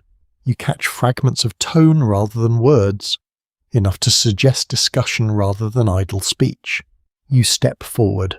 The corridor opens into a mid-level chamber, smaller than the hall below but more refined in arrangement. The ceiling here is lower, supported by thicker beams that run across the space in evenly spaced intervals. The stonework is cleaner in places, as though this section has been maintained with slightly greater care or priority over time. A historical detail becomes clear in the layout itself. Surviving architectural surveys of medieval gatehouses often note that upper intermediary levels served dual purposes, combining administrative oversight with controlled access to defensive positions. These were not public spaces, nor purely military ones, but functional hubs where decisions could be enacted quickly during overnight conditions. The room reflects that logic without needing explanation. At the far end, a table is partially visible beneath a cluster of hanging lamps. Several figures are gathered there, their forms partially obscured by shadow and flickering light. You cannot clearly distinguish rank or identity, only posture and a movement. One leans forward slightly, another gestures with a slow, deliberate motion that suggests explanation or instruction. You do not interrupt. Instead, you remain near the edge of the chamber, allowing your presence to settle without drawing attention. The stone beneath your feet here is smoother, worn down by repeated passage and concentrated paths rather than dispersed movement. It suggests this room is frequently used, even if not widely accessed. A faint draft moves through the chamber from a narrow vent near the ceiling. It carries the colder breath of the storm outside, filtered and weakened but still persistent. The gatehouse is not sealed from weather so much as layered against it, allowing fragments of the outside world to enter in controlled ways. One of the figures at the table shifts position, and a soft metallic sound follows, possibly the adjustment of an armor or a tool resting against wood. The sound is brief but sharp enough to cut through the otherwise muted atmosphere of the room. You notice now how different the acoustics are here compared to the lower hall. Everything feels more contained, less diffuse. Sounds do not spread. They gather and fade quickly, absorbed by stone and timber in a more immediate way. A subtle historical observation aligns with what you are seeing. Some medieval records suggest that upper gatehouse chambers were often used for coordination during adverse weather conditions, particularly in winter, when external travel was impossible and internal communication became essential. These spaces functioned as operational centres for managing the flow of people and information within the fortified complex. You take a careful step closer. The figures at the table remain focused on their discussion. A map or document may be spread before them, though details are unclear from this distance. Their attention is fully directed inward, suggesting that whatever is being discussed does not require external awareness at this moment. The sense of hierarchy is present but not explicitly displayed. It is expressed through positioning, stillness, and who speaks versus who listens. A faint, almost imperceptible sound emerges from somewhere behind you in the corridor, a settling of wood or stone, or perhaps another presence moving through the connecting passage. You glance briefly over your shoulder, but the corridor remains empty. The gatehouse does not feel static. It continues to adjust itself, even when you are not directly observing change. You turn your attention back into the chamber. Near one wall, a narrow alcove contains stacked objects, possibly rolled parchment, cloth coverings, or bundled materials used for record-keeping or storage. The organisation is deliberate, not casual. Everything in this space appears to have a defined place. A small detail catches your eye near the edge of the table. A carved object or marker, possibly used to indicate status, timing, or assignment. In some medieval administrative settings, such tokens were used to track duties or signal shifts in responsibility, especially in environments where written communication was less practical during night operations. You do not move closer. But the presence of structured systems becomes more apparent the longer you observe. The conversation at the table shifts slightly. One figure leans back, another responds with a brief gesture that ends the exchange. The tone of the interaction changes from discussion to conclusion. Whatever decision or acknowledgement was required appears to have been made. No celebration follows, only continuation. A bell tone sounds faintly from somewhere deeper in the structure. It is not loud, but it resonates through the chamber in a way that suggests it is part of a larger internal system rather than an isolated signal. Several figures respond subtly, adjusting posture or preparing to move. Time here is not marked by light or external cues, but by internal coordination. You remain still at the edge of the chamber, observing without participation. The awareness that you are moving through a functioning system becomes more pronounced here than in the lower levels. This is not just a place of shelter or defense, it is a working environment that continues regardless of external conditions. The storm outside persists, but it feels further removed now, as if the structures absorbed its influence and redistributed it into manageable fragments of sound and temperature. One of the figures stands from the table. The movement is calm but definitive. Another follows shortly after. There is a sense that the room is transitioning into a new phase of activity, though not one that excludes continuity. You notice how little disruption there is between states of activity and rest. Everything here flows without clear boundaries. A faint awareness grows that your presence, though not acknowledged, has been registered in some way, not as intrusion, but as variable within a controlled environment. And as you remain at the threshold of this upper chamber, you begin to understand that this level of the gatehouse is not just about coordination, it is about deciding what the rest of the structure will do next. You remain near the edge of the upper chamber, letting the rhythm of the space settle around you without stepping further into it. The figures at the table continue their quiet transitions, moving from discussion into motion, as if decisions made a moment ago are already being absorbed into the structure of the building itself. Nothing here feels paused. Even stillness seems like a temporary state between actions. The chamber does not expand or contract physically, but your perception of it changes the longer you observe. What first felt like a single room now reveals itself as a junction of smaller functions, a place where movement is planned, recorded, and redirected rather than simply initiated. You notice how light behaves differently here. The lamps overhead are fewer than in the hall below, but their placement is more deliberate. Each one seems positioned to illuminate specific areas rather than the whole space. This creates a pattern of visibility and concealment that shifts depending on where you stand. A faint rustle of parchment draws your attention to the table. One of the figures leans forward and adjusts a document or map. Though the details remain indistinct from your position, the motion is slow, deliberate and followed by a brief pause that suggests consideration rather than urgency. A subtle historical detail becomes apparent through the structure of the room itself.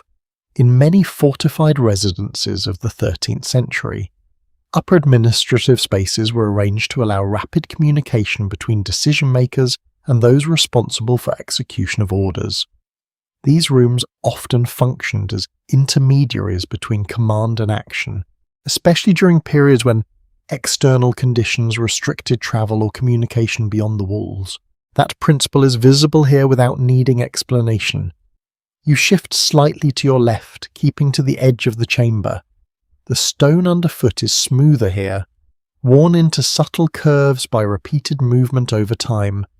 It suggests that people do not just enter this space occasionally, they circulate through it in patterns that repeat across nights like this one. A low sound emerges from somewhere behind one of the walls, not mechanical this time, but more organic, a distant settling of timber or stone under temperature change. The building continues to adjust itself in small increments, reacting to the external storm that still presses against its outer shell. The figures at the table begin to disperse slightly. One steps away towards a side alcove, another folds or rolls the document before them with practiced efficiency. There is no lingering discussion, only transition from one phase of activity to another. You begin to notice how communication here rarely ends. It simply changes form. A faint corridor becomes visible behind the table area, partially obscured by a hanging fabric divider or tapestry. It moves slightly in the draft, revealing and concealing whatever lies beyond in slow rhythm. The motion is subtle, but it introduces a sense of depth that extends beyond the chamber you currently occupy. From that direction, a soft light spills intermittently, suggesting another occupied space further within the gatehouse. A quiet observation forms in your mind as you take in the arrangement. This level is not a destination. It is a passage point within a larger internal system. Decisions made here likely travel upward or downward depending on necessity, filtering through the structure like water through stone channels. One of the figures briefly glances in your direction. The look is not prolonged, but it is deliberate enough to acknowledge presence without interruption. There is no surprise in the expression, only recognition that you are within an area where presence can be accounted for even if not formally addressed. You do not move. Instead, you allow yourself to observe the flow of activity more carefully. The chamber is quieter now than it was moments ago, though not less active. Movement continues in smaller, more distributed patterns. Papers are adjusted, objects are relocated. A chair is repositioned slightly to one side of the table. Each action feels like part of a system that requires constant maintenance rather than dramatic shifts. A faint bell tone sounds again, distant but clear enough to register as structured signal rather than incidental noise. Several individuals respond with subtle adjustments in posture or direction. One exits through a side corridor that you had not previously noticed. Partially hidden behind stonework that blends into shadow, the gatehouse continues to reveal internal pathways as attention shifts. A historical note aligns with what you are witnessing. Surviving administrative accounts from medieval fortified estates occasionally describe internal signalling systems used to coordinate movement during night operations, particularly in winter months when external communication was unreliable. These systems often relied on bells, light signals, or designated messengers moving through prearranged routes within the structure. Here, that system feels active rather than theoretical. You take a cautious step closer to the edge of the chamber, stopping short of entering the central area.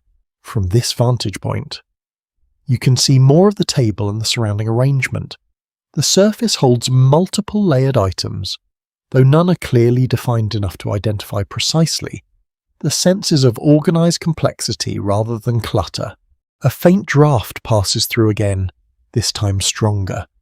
Carrying a colder trace from the outer storm, it moves through the chamber in a controlled path, suggesting vents or channels that regulate airflow between levels. The gatehouse is not sealed in a uniform way. It breathes through designated points.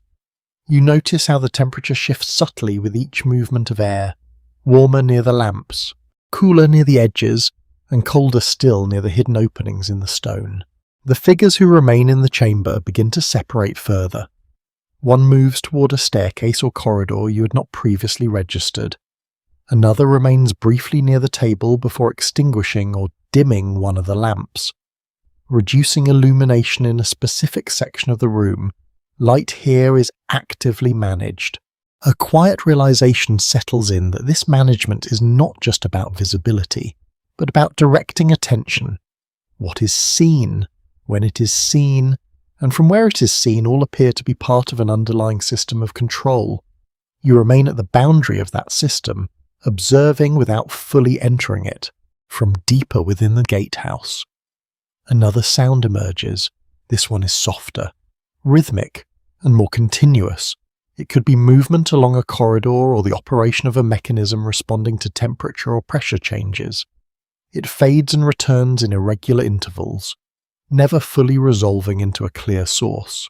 The chamber now feels partially emptied, though still active in a quieter sense. Residual movement continues at the edges, and the sense of coordination persists even after primary activity has dispersed. A final figure near the table pauses briefly, then turns toward one of the side corridors. As they leave, the chamber does not feel abandoned, only transitioned. The space itself seems to shift into a lower intensity of function, as though waiting for the next cycle of activity. You remain alone at the threshold for a moment longer. The awareness grows that you are no longer simply observing a room within a gatehouse. You're observing a system that continues to operate independently of your presence, with or without acknowledgement of external factors like weather, time, or intrusion. And as the upper chamber settles into quieter motion, you begin to understand that the real structure of this place is not its walls or towers. It is the continuous decision-making that never fully stops. The upper chamber gradually settles into a quieter rhythm as you remain near its edge, no longer at the center of activity but not fully outside it either. The movement that defined the space moments ago has dispersed into smaller, more contained actions. What remains is not silence, but a reduced form of coordination, like the afterimage of decision-making still lingering in the air. You begin to notice how the gatehouse handles transitions. Nothing fully stops, it only shifts intensity. A faint movement draws your attention toward one of the side corridors. It is partially concealed behind a hanging fabric divider that sways slightly with the internal airflow. The motion is subtle, but persistent, revealing glimpses of a passage beyond that was not immediately visible when you first entered. You realize again how this structure reveals itself in layers, not all at once. You step closer, carefully staying within the dimmer edge of the chamber. The floor here is smoother, worn into shallow arcs by repeated passage. It suggests that this is not a rarely used space, even when quiet. It is part of a functioning network. A soft sound travels through the stone above you, not mechanical, not human speech, but something in between, a slow adjustment, possibly timber responding to shifting weight or temperature. The sound is brief, then absorbed again into stillness. From your position, you can see more clearly how the chamber connects to adjacent areas. The side corridor behind the fabric divider leads deeper into the structure, while another passage angles upward again, suggesting even higher levels still above this one. The gatehouse is not a vertical stack in a simple sense. It is more like a braided system of movement and access. You become aware that your understanding of the building is still incomplete, and likely will remain so. A faint glow from deeper within the structure pulses intermittently through the corridor, suggesting another occupied space further inside. The light is weaker than the chamber lamps, more diffuse, as if filtered through multiple layers of stone and fabric. You notice how sound behaves differently here. Voices do not carry clearly. They break apart into fragments before reaching your position, leaving only tone and rhythm without content. This creates a sense of partial understanding, as though you're always just outside the full meaning of conversations. A historical observation becomes relevant in this context. Surviving descriptions of medieval fortified residences often note that upper administrative and circulation spaces were intentionally arranged to separate auditory zones, ensuring that communication remained localized while preventing unnecessary transmission across the entire structure. This creates environments where presence is felt more than fully understood. That principle is clearly active here. You shift your weight slightly, and the fabric divider moves again in response to air currents. Behind it, a corridor becomes briefly visible. It is narrower than the chamber, with fewer light sources and a more confined feel. The torchlight there is spaced farther apart, creating alternating zones of visibility and shadow.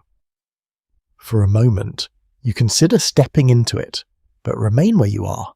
Instead, you observe. A faint figure passes through the corridor beyond the divider, not close enough for clear identification, but enough to register movement and direction. They do not pause.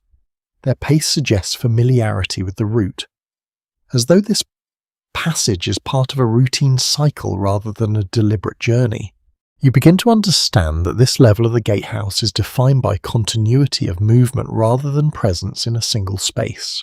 Another sound emerges from behind you, subtle but distinct, a soft closing of something wooden or reinforced, possibly a door or panel being secured. The sound travels briefly through the chamber, then fades into the surrounding stone. The chamber feels slightly more enclosed after that sound, as though boundaries have shifted without visible change. You look back toward the main table area. It is now partially cleared. Items that were previously spread across its surface have been gathered or repositioned. The remaining light sources are fewer, concentrating illumination into smaller zones. The reduction in light changes the atmosphere. Shadows deepen, but the sense of structure remains intact. A small detail catches your attention near the edge of the table, a carved object or marker, possibly used for administrative purposes.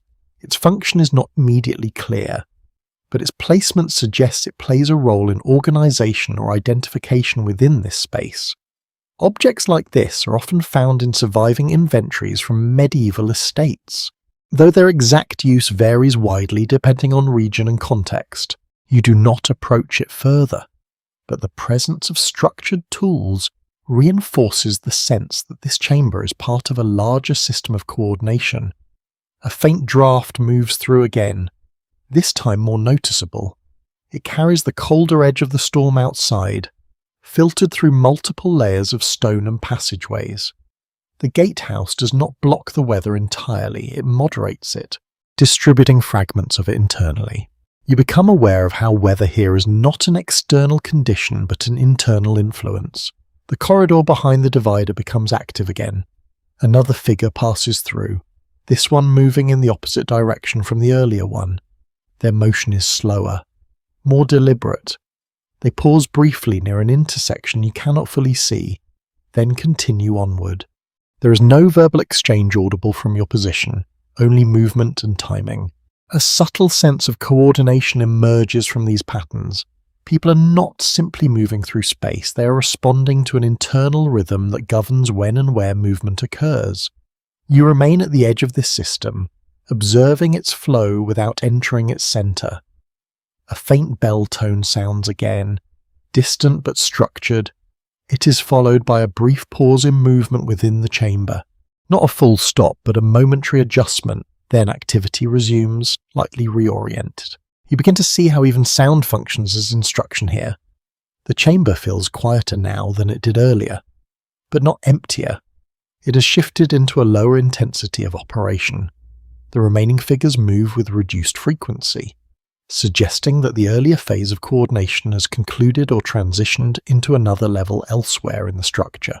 You notice how often this place changes state without ever becoming still. From your position, the fabric divider continues to sway gently beyond it. The corridor remains active but less populated. The flow of movement appears to be thinning, not ending. A historical note becomes relevant again. Records from fortified households in winter conditions often describe how night operations transitioned in phases, with early coordination giving way to reduced staffing and more distributed oversight as the night progressed. This ensured continuity while conserving resources and maintaining readiness. That layered progression is visible here in real time. You take a slow step back from the edge of the chamber, returning slightly toward the dimmer periphery. The sense of observation remains, but your position feels less exposed from here. The gatehouse continues its internal cycles without pause, and as you stand within the fading edge of this upper chamber, you begin to realize that the structure is no longer simply responding to the storm outside. It is managing its own internal night, independent of what happens beyond its walls. The upper chamber has now fully transitioned into its quieter phase. Though quiet here does not mean empty or inactive, it means redistributed. Activity continues, but it is spread out into thinner layers of movement and sound, as though the gatehouse has exhaled the intensity of earlier coordination and settled into something more sustained. You remain near the edge of the space where torchlight fades into softer gradients of shadow. From this position, you can observe, without fully participating in the flow of activity that still circulates through the chamber and its adjoining corridors. The fabric divider ahead sways again, but more slowly now. The air currents have changed. What was once a steady internal circulation now feels intermittent, as if the structure is selectively opening and closing its internal pathways in response to unseen conditions. A faint sound emerges from somewhere deeper in the building. It is not distinct enough to identify as footsteps or machinery, but it carries a structured rhythm, suggesting intentional movement rather than random settling. The sound travels briefly through stone and timber before dissolving into silence. You begin to notice how sound behaves like a controlled resource in this environment. It does not spread freely. It appears, travels a short distance, then is absorbed or interrupted. A subtle historical detail becomes relevant as you observe this. Surviving documentation from medieval fortified households often indicates that upper circulation spaces were designed not only for movement efficiency but also for acoustic management, ensuring that communication could be localized while preventing unnecessary transmission across multiple functional zones. This creates a layered auditory environment where proximity determines comprehension. That principle is clearly embedded in what you're experiencing. You shift your attention toward the corridor behind the fabric divider. The passage remains active, though less densely populated than before.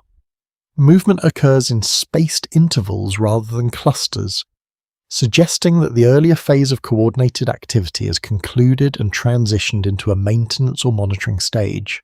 A figure passes through briefly, their silhouette partially obscured by uneven torchlight. Their movement is steady and unhurried, suggesting familiarity with the route rather than urgency or instruction. They do not interact with the chamber directly, reinforcing the sense that this space is now peripheral to their immediate task. You remain still. The chamber's lighting continues to adjust subtly. One of the remaining lamps has been dimmed further, concentrating illumination into smaller zones. This creates stronger contrast between lit and unlit areas, making edges of objects more pronounced while deepening surrounding shadow. The effect is not accidental. It changes how the space is read visually, narrowing focus while reducing peripheral distraction. A faint draft moves through again, this time more structured, as though passing through a designated channel rather than an open gap. It carries a colder trace from the outer storm, but it is filtered and weakened. The gatehouse does not resist the weather so much as transform it into controlled fragments of internal climate. You begin to recognize that even environmental conditions here are distributed rather than uniform. From somewhere above, a soft mechanical sound emerges. It is subtle but distinct, a slow adjustment of weight or tension, possibly part of a door mechanism, or reinforcement shifting in response to temperature change. The sound repeats once, then fades.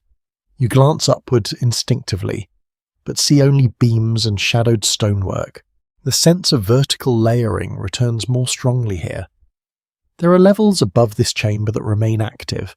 Though unseen, each layer appears to operate independently while remaining structurally connected to the whole. A historical observation aligns with this perception. Architectural studies of medieval gatehouses often describe internal vertical organization as functionally segmented, with each level assigned specific operational roles ranging from defense coordination to residential oversight and storage management. These divisions allowed the structure to operate continuously during prolonged external isolation. That layered organization is not theoretical here. It is present in the way movement and sound are distributed across levels. You take a slow step closer to the chamber's interior boundary, stopping short of entering the central space. From here, you can see more clearly how remaining activity is arranged. The table area is now largely cleared, with only a few objects left in place. Their positioning suggests that the earlier phase of decision-making has concluded, leaving behind tools or markers that will likely be used again later. The remaining figures in the chamber are fewer now. Some have exited through the side corridors, while others remain stationed in quieter positions along the edges. Their presence is less about active coordination and more about maintaining continuity.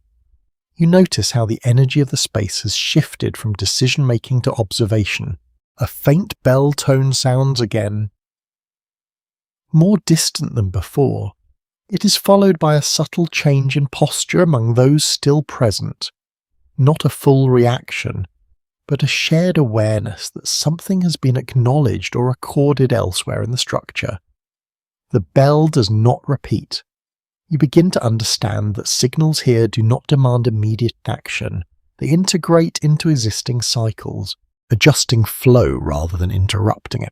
The fabric divider moves again, revealing a brief glimpse of the corridor beyond. Movement there is now sparse, almost intermittent.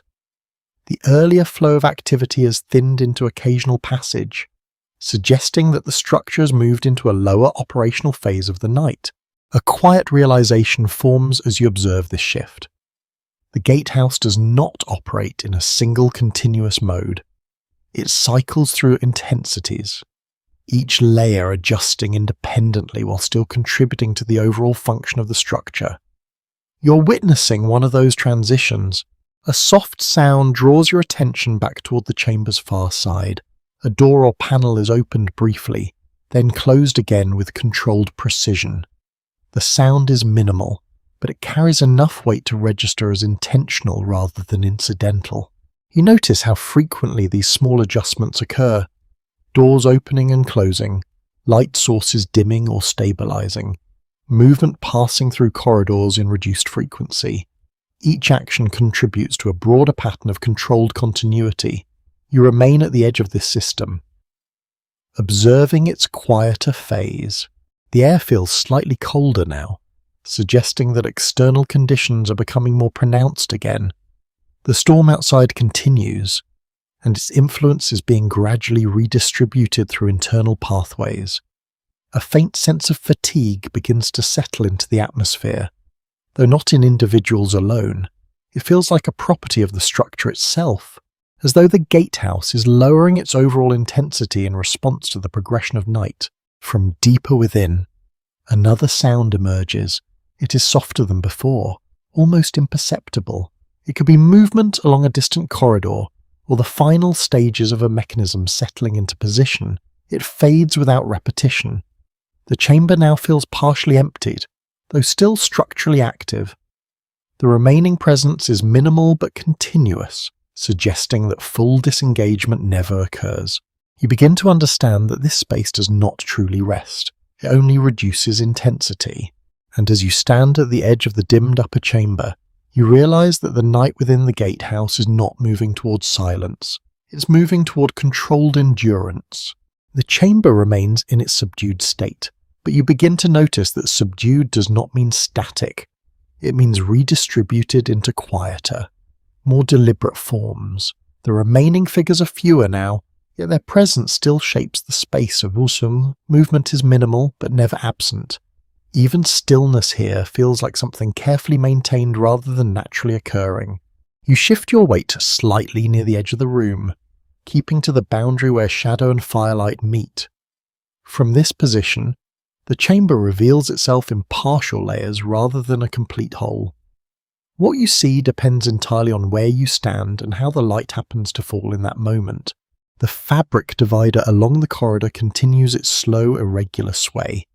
It no longer suggests active traffic, but rather intermittent passage, as if the gatehouse has entered a phase where movement is spaced out rather than continuous. The air beyond it feels cooler again, carrying traces of the storm outside that have filtered through multiple internal channels. A faint sound drifts in from somewhere deeper within the structure. It is low and uneven, possibly footsteps on a distant staircase or the slow movement of timber under shifting pressure. It does not repeat consistently, making it difficult to locate or interpret. The uncertainty itself becomes part of the environment. You begin to realize how rarely anything here presents itself with full clarity. A historical observation becomes relevant as you watch the chamber settle further. Surviving administrative and household records from medieval fortified residences often describe night operations entering reduced cycles after peak coordination phases, with personnel shifting into monitoring roles while maintaining readiness for sudden changes. This ensured continuity without exhausting resources during prolonged winter conditions. That pattern is visible in the way this space now functions, not idle, but restrained. One of the remaining figures near the chamber's centre adjusts a small object on the table, then steps away without explanation. The action is precise and final, as though completing a task that requires no verbal acknowledgement.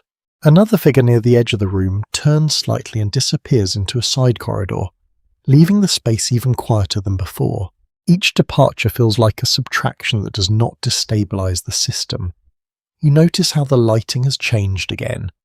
One of the lamps has been reduced further, narrowing illumination into a smaller central zone. The edges of the room have deepened into heavier shadow, making the chamber feel more concentrated around its remaining points of activity. This manipulation of light continues to shape your perception of importance within the space. What is illuminated feels relevant. What is dimmed feels temporarily set aside. A faint mechanical sound returns briefly from above. It is subtle, like a slow adjustment of weight or tension within the structure. It repeats once, then stops. You glance upward, but only C-beams and darkness layered between torchlight intervals. The sense of vertical complexity grows stronger again. You are aware not just of the chamber itself, but of multiple unseen levels above and below, each likely operating under similar cycles of reduced activity. Some interpretations of medieval fortified architecture suggest that such vertical stratification was essential for maintaining operational stability during extended periods of isolation, allowing different sections to function independently while remaining structurally integrated. That idea feels increasingly tangible as you remain in place. The chamber continues to quiet, but not to empty. A faint bell tone sounds again, more distant than before. It is followed by a brief pause in movement among those still present, as if acknowledging a shared signal. The response is minimal, consisting of small adjustments in posture or direction rather than overt action. After a moment, activity resumes at the same reduced level. You begin to see how signals here function as adjustments rather than commands. The fabric divider shifts again, revealing a narrower glimpse of the corridor beyond. Movement there is now rare, occurring in isolated instances rather than flow. A single figure passes through, then disappears into another intersecting passage without stopping. The corridor feels increasingly like a residual pathway rather than an active route. You remain at the edge of the chamber, observing the slow reduction of visible activity. The remaining figures are now spaced farther apart, their roles less visible but still present. One stands near a wall alcove, another near a partially dimmed lamp. Their positions suggest monitoring rather than engagement. The chamber has entered a sustained low phase of operation. A subtle change in air pressure moves through the space again. It carries a colder fragment of the storm outside, filtered through the gatehouse's internal channels. The structure continues to moderate external conditions, breaking them into smaller, manageable influences rather than allowing direct exposure. You notice how consistent this modulation has become. The storm is no longer an external force acting on the building. It is a distributed presence woven into its internal environment. From somewhere deeper within the structure, a soft sound emerges. It is not clearly mechanical or human, but something in between, a slow settling, perhaps of timber under cooling pressure, or the final adjustment of a mechanism no longer actively engaged. It fades without repetition. The chamber feels increasingly defined by absence rather than presence, though not empty. A quiet realization forms as you observe the remaining figures. Their movements are now minimal, almost ritualized in their consistency. Tasks that were once coordinated have become maintenance actions, performed without visible instruction or urgency. You begin to understand that this phase of the night is not about decision-making or transition. It is about maintenance of continuity. A faint movement near the table draws your attention. One of the remaining objects is adjusted slightly, then left in place. The action is small, but it maintains the sense that the system is still being actively tended, even reduced. Nothing is neglected. The lighting continues its gradual narrowing. Shadows deepen at the perimeter of the chamber, leaving only a central zone of steady illumination. The visual field contracts, focusing attention inward while reducing peripheral awareness. This shaping of perception feels intentional, though not explicitly directed. A final figure near the corridor pauses, then exits without acknowledgement. The chamber does not react to their departure. It simply absorbs the change and continues operating at reduced intensity. You remain at the boundary of this system, observing its low cycle state. The awareness grows that what you are witnessing is not decline, but structured endurance. The gatehouse is not winding down, it is stabilizing into its longest phase. And as you stand within the dimmed upper chamber, you begin to sense that the night here is not measured in events. It is measured in how long everything can continue without interruption. The upper chamber continues in its reduced state of activity, but by now you understand that reduced is not the same as inactive. It simply means the gatehouse has entered a phase there, where everything is happening with less visible emphasis. Movement still occurs, sound still passes through, and decisions are still being made somewhere within the layered structure. Only the intensity has shifted down.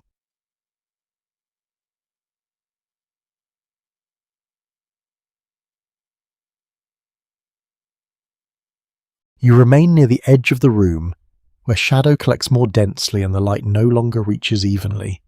The chamber feels more compressed now, not physically but perceptually, as if attention itself has narrowed into a smaller field of focus. The fabric divider along the corridor moves faintly again, though more from residual air movement than active passage.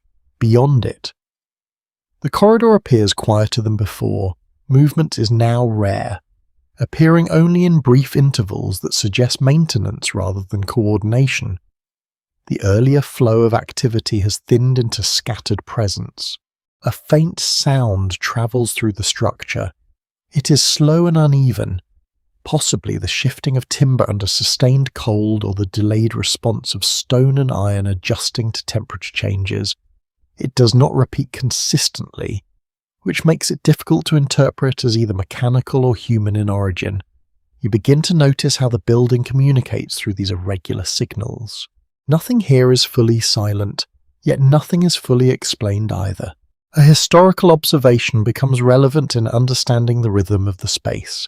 Surviving records from fortified medieval households often describe how night operations entered extended maintenance phases during deep winter hours. When external conditions limited travel and internal systems had to remain stable with minimal intervention, these periods were less about decision-making and more about ensuring continuity across the structure until morning cycles resumed. That pattern is reflected in the current atmosphere. The chamber is no longer a site of coordination, but of sustained low-level function. One of the remaining figures in the room shifts position slightly, then remains still again. The movement is small, almost negligible, but it reinforces the sense that presence here is being maintained rather than actively deployed. Another figure near the corridor adjusts their stance and looks briefly outward before returning to stillness. No one appears idle. They're simply no longer engaged in visible transitions. The lighting continues to contract. One of the lamps has dimmed further, narrowing the illuminated area into a tighter central zone. The edges of the chamber deepen into heavier shadow, making the boundary between visible and obscured space more pronounced. This controlled reduction in light changes how the room is perceived. It draws attention inward, reducing distraction and emphasizing only what is immediately relevant. A faint mechanical sound emerges again from above, subtle and brief. It resembles the slow release or adjustment of tension within a structure, possibly part of a gate mechanism or internal support system responding to temperature or pressure shifts.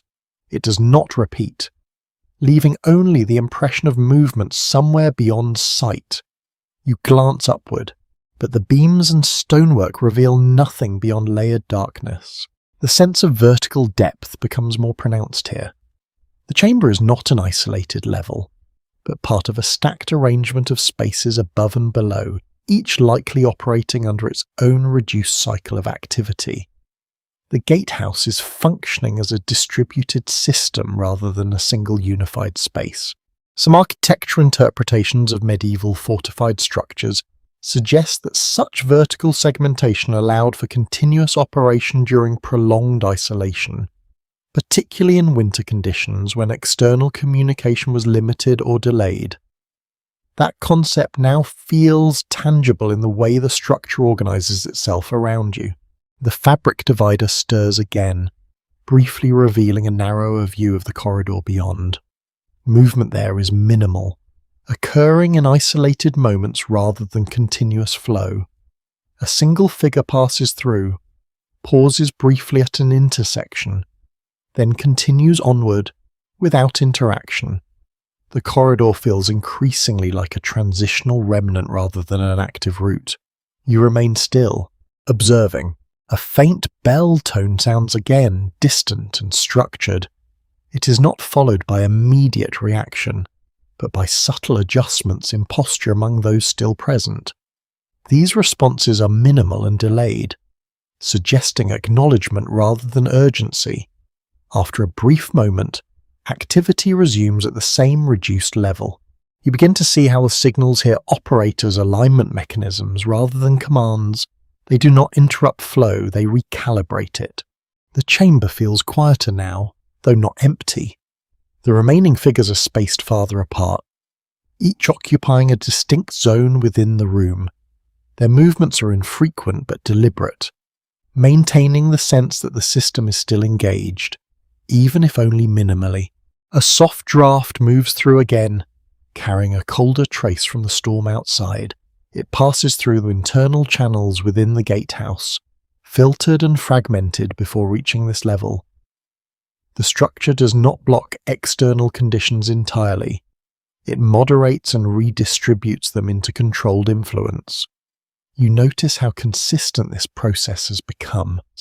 The storm is no longer something happening outside, it is something integrated into the building's internal environment. From deeper within the structure, a faint sound emerges. It is low and indistinct, possibly the settling of materials or the final adjustment of a mechanism entering a rest state. It fades without repetition.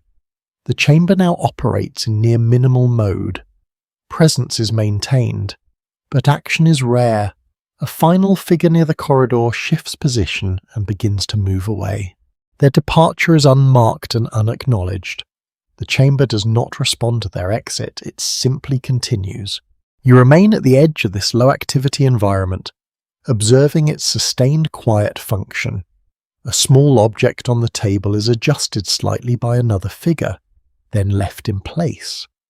The action is minimal, but it reinforces the idea that even in reduced states, the system is still being actively maintained. Nothing is left unattended.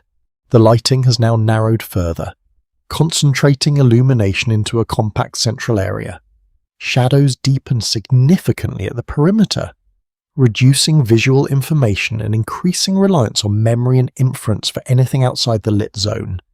The chamber feels increasingly defined by what is no longer visible. Another subtle movement passes through the corridor behind the divider. It is brief, almost imperceptible, suggesting an isolated transit rather than sustained flow. The corridor has effectively entered a standby state. You begin to understand that this level of the gatehouse is no longer engaged in active coordination. It is sustaining continuity through minimal intervention, and as you stand within the dimmed upper chamber, you realize that the structure is not winding down toward rest. It is stabilizing into its most restrained form of operation, holding the night together until change arrives from outside. The chamber has settled into its most restrained state yet, where activity is no longer organized in visible cycles but maintained as quiet persistence. You remain near the outer edge of the space, where light fades into deep shadow and the architecture feels less like a room and more like a layered threshold between functions that continue elsewhere. Nothing here stops, it only narrows. The remaining figures in the chamber are now sparse, their presence is distributed across the space in such a way that no single area feels fully occupied. Each one holds a position that suggests continuation rather than action, as if their role is to ensure the system does not drift, rather than to actively direct it. Movement is rare, and when it occurs, it is minimal. A slight shift of posture, a slow step from one marked position to another, an adjustment of light or object that barely registers as change until you notice what the absence would feel like. The fabric divider along the corridor stirs again, but more weakly than before. The airflow behind it has diminished, suggesting that the corridor beyond is now functioning at its lowest level of use. Passage is infrequent, and when it occurs, it is isolated and brief. You begin to understand that the gatehouse is now operating in a near-static maintenance cycle. A faint sound travels through the structure. It is low, uneven, and difficult to categorize. It may be timber settling under prolonged cold or the delayed release of tension within internal supports. It does not repeat in a predictable pattern, which makes it more atmospheric than functional in perception. The chamber itself feels increasingly defined by reduction. Light has been narrowed further, concentrating into a small central zone that leaves the outer edges submerged in shadow. This creates a strong visual contrast between what is actively maintained and what is allowed to recede into obscurity. A historical observation becomes relevant here. Surviving documentation from fortified medieval households often describes how late-night phases of operation were maintained through minimal staffing and reduced activity cycles, ensuring that essential functions continued without requiring full coordination. These phases were not pauses in operation but compressed versions of earlier activity structures. That principle is fully visible in the way this chamber now functions. One of the remaining figures shifts slightly near the central area, then returns to stillness. The movement is brief but deliberate, as if confirming continued presence within the system. Another figure near the corridor remains in place without visible adjustment, maintaining a fixed position that suggests oversight rather than engagement. No one appears to be inactive. They are simply operating at minimal expression. A faint bell tone sounds again from deeper within the gatehouse. It is distant and subdued, more sensed than clearly heard. The reaction it produces is minimal. A slight change in stance among those present, a brief pause in motion, then continuation without interruption. You notice how signals here no longer initiate change. They confirm continuity. The corridor beyond the fabric divider remains dim and sparsely active. A single movement passes through it, slow and unaccompanied. The figure disappears into another section of the structure without acknowledgement or interaction. The corridor feels increasingly like a residual pathway, used only when necessary. You remain at the boundary of this low-activity environment, observing the persistence of systems that no longer require visible coordination. A faint draft moves through the chamber again, colder than before. It carries a filtered fragment of the storm outside, which continues to press against the gatehouse but is now deeply fragmented by internal channels. The structure no longer experiences weather as an external force. It experiences it as distributed pressure. You begin to notice how consistent this integration has become. External conditions are not resisted. They are absorbed, divided, and redistributed across internal layers. From somewhere above, a subtle mechanical sound emerges. It is brief and soft, possibly the final adjustment of a mechanism settling into equilibrium. It does not repeat, leaving only the impression of distant movement beyond sight. The vertical complexity of the gatehouse feels more pronounced here than before. There are levels above and below that continue operating independently but remain structurally synchronized. Each level appears to maintain its own reduced cycle while contributing to the overall continuity of the building. Some architectural interpretations of medieval fortified structures suggest that such vertical segmentation allowed for uninterrupted operation during prolonged isolation, particularly in winter conditions when external interaction was limited. That framework now feels directly observable in the layered stillness surrounding you. The chamber continues to quiet, but it does not empty. Presence remains, though diminished. The remaining figures hold their positions with minimal adjustment, maintaining structural awareness rather than active engagement. A small object near the table is repositioned slightly, then left in place. The action is subtle but reinforces the sense that even in minimal states, the system is still being maintained with care. Nothing is abandoned. Everything is sustained at the lowest functional threshold. The lighting contracts further, tightening the illuminated area into a compact center.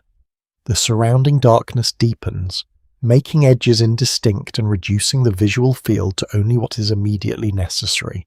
This reduction creates a stronger focus on essential space while allowing peripheral areas to fade into ambiguity. Another faint movement passes through the corridor behind the divider. It is brief and isolated, suggesting that movement is now episodic rather than continuous. The corridor exists in a near-idle state, activated only when required. You begin to understand that this level of the gatehouse has fully transitioned into a maintenance phase of endurance. It no longer coordinates change. It prevents interruption. A soft mechanical settling sound emerges once more from within the structure. It is lower than before, almost imperceptible. It fades without repetition, leaving a sense of systems stabilizing into long-term equilibrium. The chamber feels increasingly defined by absence of motion rather than presence of activity, yet nothing is fully still. Even the stillness is maintained. A final figure near the edge of the chamber adjusts their position slightly and remains there. No one else reacts. The adjustment is absorbed into the ongoing state of the space without acknowledgement. You remain at the boundary, observing the reduced rhythm of the gatehouse as it holds itself together through minimal intervention. And as the chamber settles into its deepest low cycle of the night, you realize that nothing here is preparing to end. It's preparing to continue without needing attention. The chamber remains in its reduced state, but something subtle begins to shift in its atmosphere. It is not a change in lighting or sound at first, but in attention. The remaining figures who have held their positions through the low cycle of the night begin to orient themselves slightly differently, as if their awareness is being drawn towards something beyond routine maintenance. You notice it in the way stillness tightens. A faint sound passes through the structure.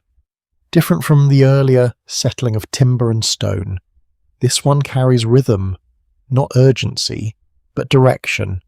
It repeats in uneven intervals, suggesting movement through multiple internal thresholds rather than a single passage. It takes a moment to realize that this is not part of the usual internal cycle. Something is moving through the gatehouse from outside. The fabric divider near the corridor stirs more noticeably now. The airflow behind it strengthens briefly, then weakens again, as though a cold presence is being filtered through successive layers of stone and passage. The temperature in the chamber dips slightly, not enough to disturb comfort, but enough to sharpen awareness. A guard near the edge of the room adjusts their stance. Another turns their head toward the corridor. No one speaks, but the room is no longer operating in full minimal continuity. It has shifted into receptive attention. You remain where you are, watching. A few moments pass before the sound becomes clearer. Footsteps now identifiable, but heavier than those of the internal staff. They are slower, more deliberate, and accompanied by the faint scrape of wet material against stone. Cloaks soaked by snow, perhaps, or equipment carried from outside conditions. The corridor beyond the divider brightens slightly as a torch is lifted or repositioned. The movement is controlled, but it signals arrival. A figure emerges. They are partially obscured by the hanging fabric at first, then fully visible as they step into the edge of the chamber's light. Their clothing is heavier than the internal staff, layered against cold, with damp edges that catch the firelight unevenly. Snow melts in small patches along their shoulders and sleeves, forming darkened fabric where heat meets frost. They pause just inside the threshold. The chamber does not react dramatically, but its attention converges. Those present shift subtly to acknowledge presence without breaking the reduced rhythm of the space. The newcomer does not speak immediately. Instead, they take in the room, eyes adjusting to the warmer light. Their posture suggests familiarity with the structure, but not with this exact point of entry. That distinction matters here, even if unspoken. You notice a small object in their hand, not a weapon, but something enclosed, possibly a sealed message or token container. It is held carefully, not displayed openly. A quiet exchange begins near the corridor. One of the internal figures approaches the newcomer. Their interaction is minimal at first, consisting of short gestures and brief pauses. No raised voices, no visible urgency. I could see. Yet the tone of the space shifts again, becoming more focused. A historical detail becomes relevant in understanding what is unfolding. Records from fortified medieval estates often describe the use of internal relay points, where messengers arriving from external routes would be received in controlled environments before being granted access to deeper administrative areas. These arrivals were often processed in stages, ensuring that information and intent were verified before integration into internal decision structures. That process is visible here in its most subdued form. The newcomer is guided slightly toward the center of the chamber, though not fully into it. The movement is careful, almost procedural. The wet edges of their clothing continue to drip faintly onto the stone floor, forming small dark spots that quickly lose significance among worn patterns already present in the stone. The firelight catches the container in their hand again. It is simple in design, possibly leather or wax material reinforced to protect contents from moisture. Whatever is inside remains unseen. The surrounding figures adjust positions again, not to form a crowd, but to open space. The chamber reorganizes itself around the presence of new information without breaking its underlying restraint. You begin to sense that this is not merely arrival, it is transmission. The messenger speaks finally, though not loudly. The words are not clearly audible from your position, but the cadence suggests structured delivery rather than conversation. The internal figure listening responds with short gestures and occasional brief replies. indicating comprehension or acknowledgement. A faint tightening occurs in the atmosphere of the room. Another layer of medieval context comes into focus. Surviving administrative correspondence from similar periods often reflects how fortified households functioned as nodes within broader political networks. Messages delivered under winter conditions frequently involved matters of land rights, taxation adjustments, or movements of local authority, particularly when travel between settlements was disrupted by weather. You cannot hear the content of this exchange, but the seriousness of its handling suggests it is not routine maintenance communication. The messenger shifts slightly, adjusting grip on the container. Snow water continues to fall in small, intermittent drops. The chamber floor beneath them darkens in irregular spots that are quickly ignored by those present.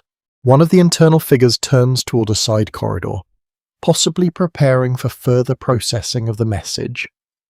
Another remains near the center, continuing to engage with the arrival in low, structured exchange. You notice how the entire chamber has reoriented itself without losing its low cycle stability. Nothing becomes chaotic. Instead, attention is redistributed toward a single point of reliance. The fabric divider moves again, briefly revealing the corridor beyond. Movement there has increased slightly, as if word of arrival is passing through adjacent levels. Not everyone is directly involved, but awareness spreads in controlled increments. A bell tone sounds from deeper within the gatehouse. It is not loud, but it is distinct enough to register as structured signal. The reaction is immediate but restrained. A few figures shift position. One steps away from the chamber entirely. Another moves closer to the central exchange. You remain at the edge of this reconfiguration, observing. The messenger waits, still holding the sealed object. There is no sign of impatience, only endurance. The dampness of their clothing continues to contrast sharply with the dry warmth of the chamber, reinforcing the boundary between outside and inside conditions. A faint understanding begins to form in the rhythm of the scene. This is not just delivery of information. It is insertion of external reality into a controlled internal system. The gatehouse, which had settled into maintenance mode, is now re-engaging selective attention. The internal figure finally receives the container. The exchange is brief, almost ritualized in its precision. No unnecessary motion accompanies it. Once transferred, the messenger steps back slightly, as though awaiting confirmation or release. Another internal figure approaches from the side corridor, possibly to escort or process the arrival further. The chamber does not expand its activity, but it redirects it efficiently. You notice how quickly roles reassert themselves. A subtle shift in lighting occurs again. One lamp is adjusted, not dimmed this time but repositioned. The effect changes the focus of the chamber, pulling attention towards the exchange point while leaving peripheral areas in deeper shadow. The storm outside continues, but its presence is now secondary.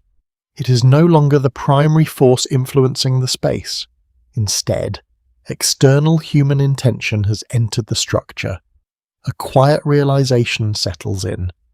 The gatehouse is not only responding to weather and internal cycles, it is also a filter for political reality.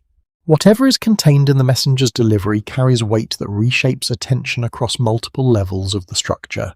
The exchange concludes its initial phase. The container is now fully within internal possession. The messenger remains for a moment longer, as if awaiting final instruction before departure or reassignment.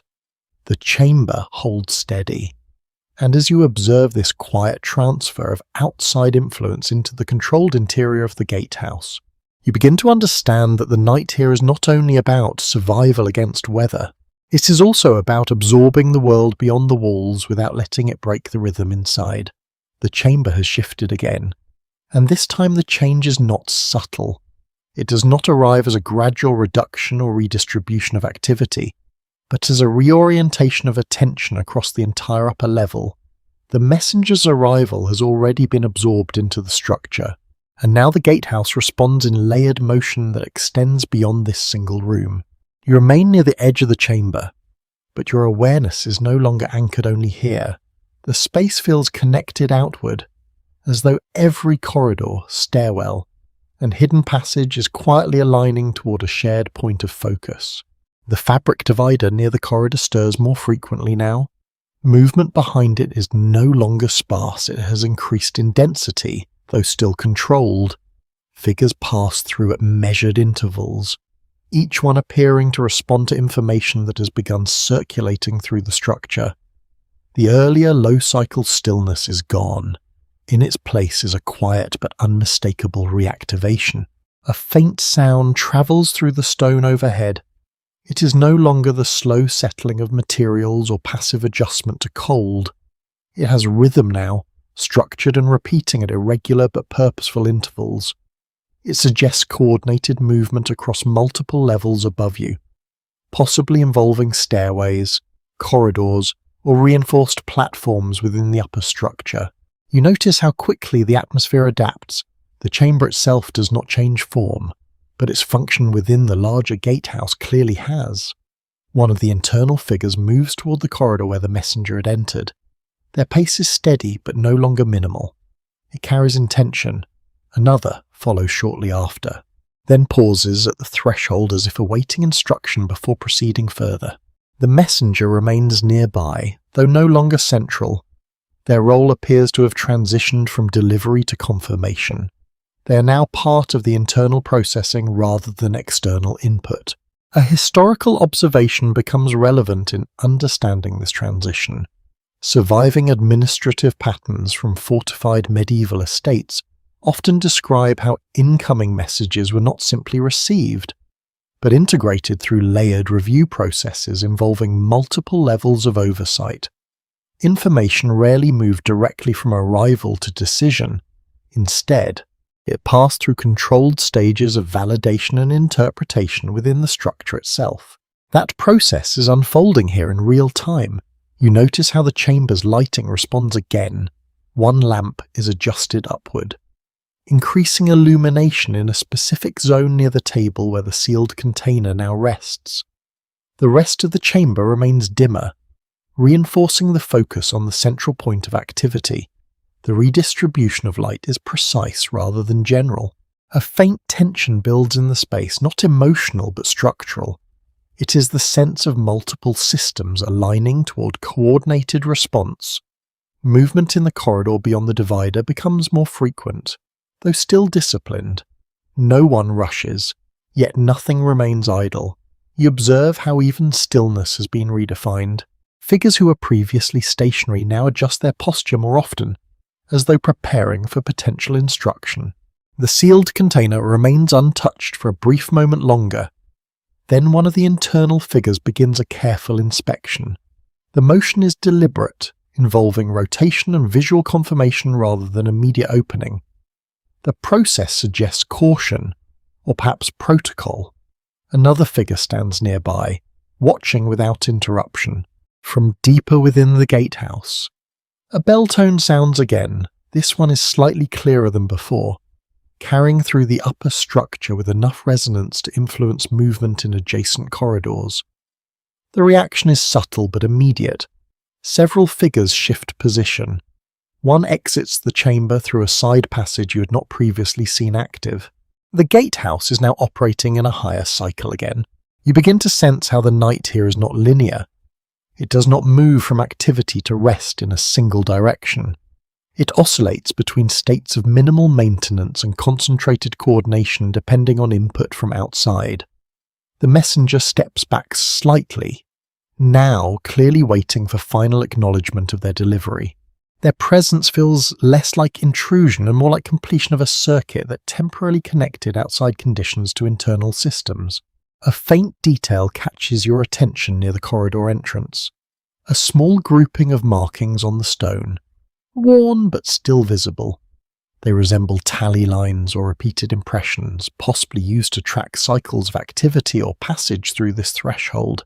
Similar markings in medieval fortified spaces are sometimes interpreted as informal logs of duty or transition points between operational states. Though their exact meaning varies widely across regions, you do not approach them, but they reinforce the sense that this space records itself in subtle ways. The sealed container is finally moved from the center of the table to a more secure position. The action is accompanied by minimal discussion, consisting of brief gestures and short exchanges. No dramatic reaction follows. Instead, the chamber transitions smoothly into a processing phase. You notice how quickly roles stabilize again. Those who were idle moments ago are now engaged in structured tasks. Those who are observing now participate in evaluation or repositioning. The system has reactivated without disorder. From the corridor behind the divider, movement increases further. Figures pass through in slightly quicker succession now, suggesting that information or instruction is being distributed outward from the chamber. A historical pattern becomes visible in this flow. Records from medieval administrative centres often describe how winter conditions necessitated rapid internal dissemination of decisions once external messages were received, especially when travel beyond the structure was limited by storms or terrain. The gatehouse here appears to be functioning as a central relay point for such internal distribution. You remain at the boundary watching the redistribution unfold. A faint mechanical sound returns from above, more structured this time. It suggests movement across multiple levels, possibly involving doors, platforms, or reinforced access points being adjusted in response to new directives. The sound repeats once, then fades. The chamber is no longer in a low cycle, it is in controlled activation. Light continues to be adjusted subtly. Shadows shift as lamps are repositioned or shielded. The visual focus of the room remains centered on the table and the container, while peripheral areas are kept in controlled dimness. You begin to understand that visibility here is not accidental. It is managed in accordance with attention and priority. The messenger is now being addressed more directly by one of the internal figures. The exchange is brief but structured. There is no visible tension, only procedural completion once concluded. The messenger appears to be directed toward a side corridor. Likely for exit or temporary holding, their role within this cycle is complete. The chamber does not return to stillness after their departure. Instead, it continues its upward shift in activity, now fully engaged in internal processing of the received material.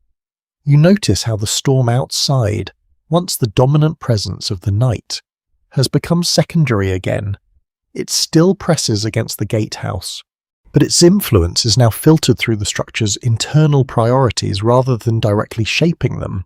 The gatehouse is once again operating as a mediator between external reality and internal decision-making, and as you observe the chamber in this renewed state of controlled coordination, you begin to realize that nothing here ever truly settles. It only changes direction depending on what arrived from beyond the walls. The chamber is fully awake again now, not in the sharp urgency of crisis, but in the steady coordination of a system that has resumed its higher level of function. Every part of the space feels aligned toward continuity.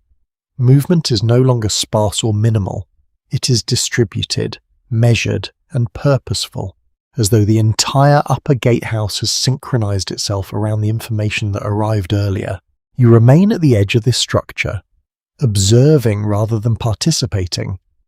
But even from here you can feel the change in rhythm. The night is no longer in its maintenance phase. It has entered a phase of response. The fabric divider along the corridor moves continuously now, not violently but with consistent passage behind it.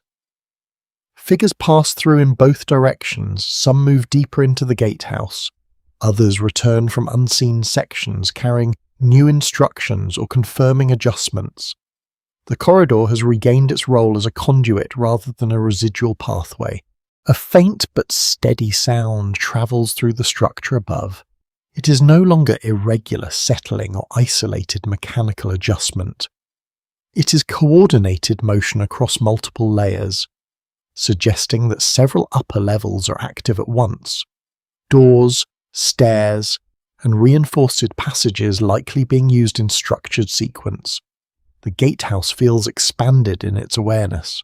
One of the internal figures near the table is now fully engaged with the contents of the sealed container delivered earlier. It has been opened, though you cannot see its contents clearly from your position.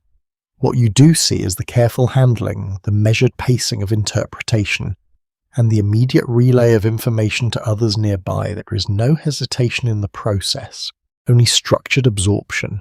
A historical pattern becomes evident through the rhythm of movement. Records from fortified medieval administrations often describe how incoming external intelligence during winter conditions was processed through layered internal review, ensuring that decisions could be enacted quickly within the structure even when external communication routes were blocked by weather or terrain. That layered responsiveness is now fully active around you. You notice how quickly the chamber adapts to each shift in information. Positions change, roles reassign, and movement flows outward through corridors that were previously quiet. The gatehouse is not simply receiving input, it is distributing response. Light within the chamber is adjusted again.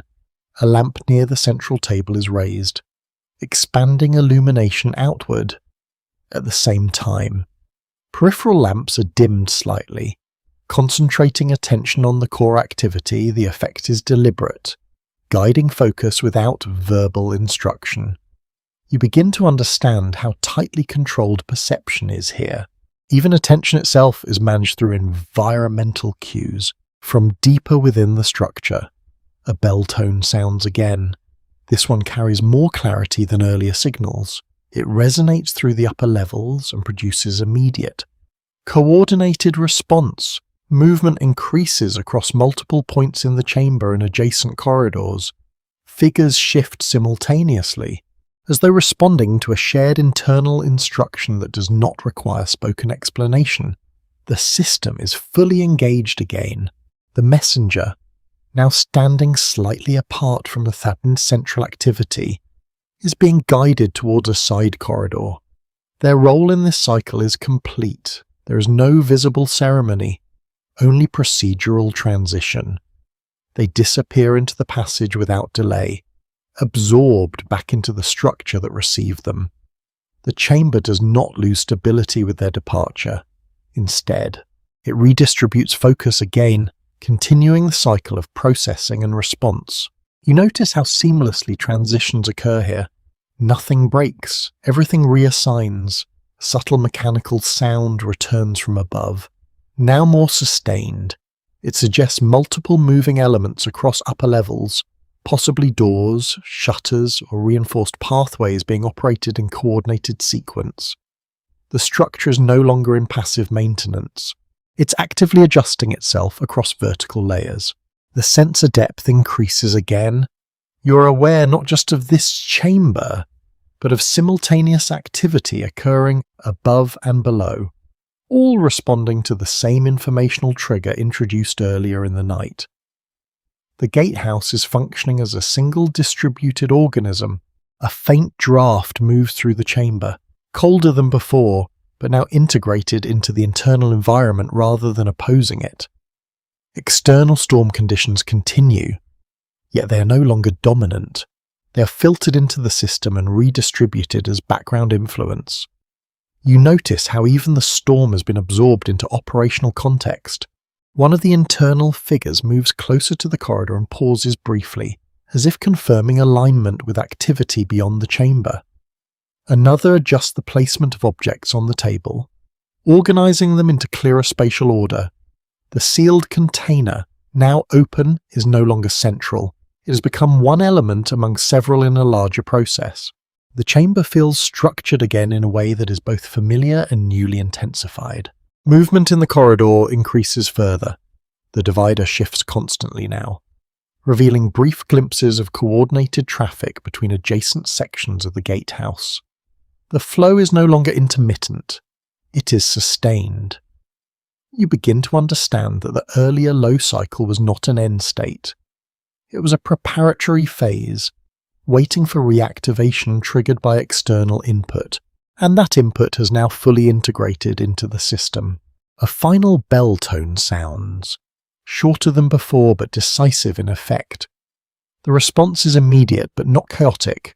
It is distributed, figures adjust positions, corridors activate, and attention spreads outward from the chamber in a controlled pattern. The structure is now fully aligned with its renewed operational state.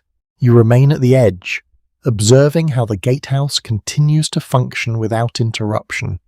There is no sense of conclusion within the system itself, only transition from one configuration to another. A final observation settles in as the chamber continues its coordinated activity. Nothing here depends on permanence. Everything depends on adjustment. The gatehouse does not end its night. It reshapes it continuously, responding to what enters, what leaves, and what must be maintained within its walls. And as you stand within the final phase of this long cycle, you realize that the storm outside was never the true force shaping your experience here. It was only one signal among many that the gatehouse learned how to absorb, interpret, and continue beyond. The night does not conclude. It simply moves on without needing to announce that it has changed. Sweet dreams.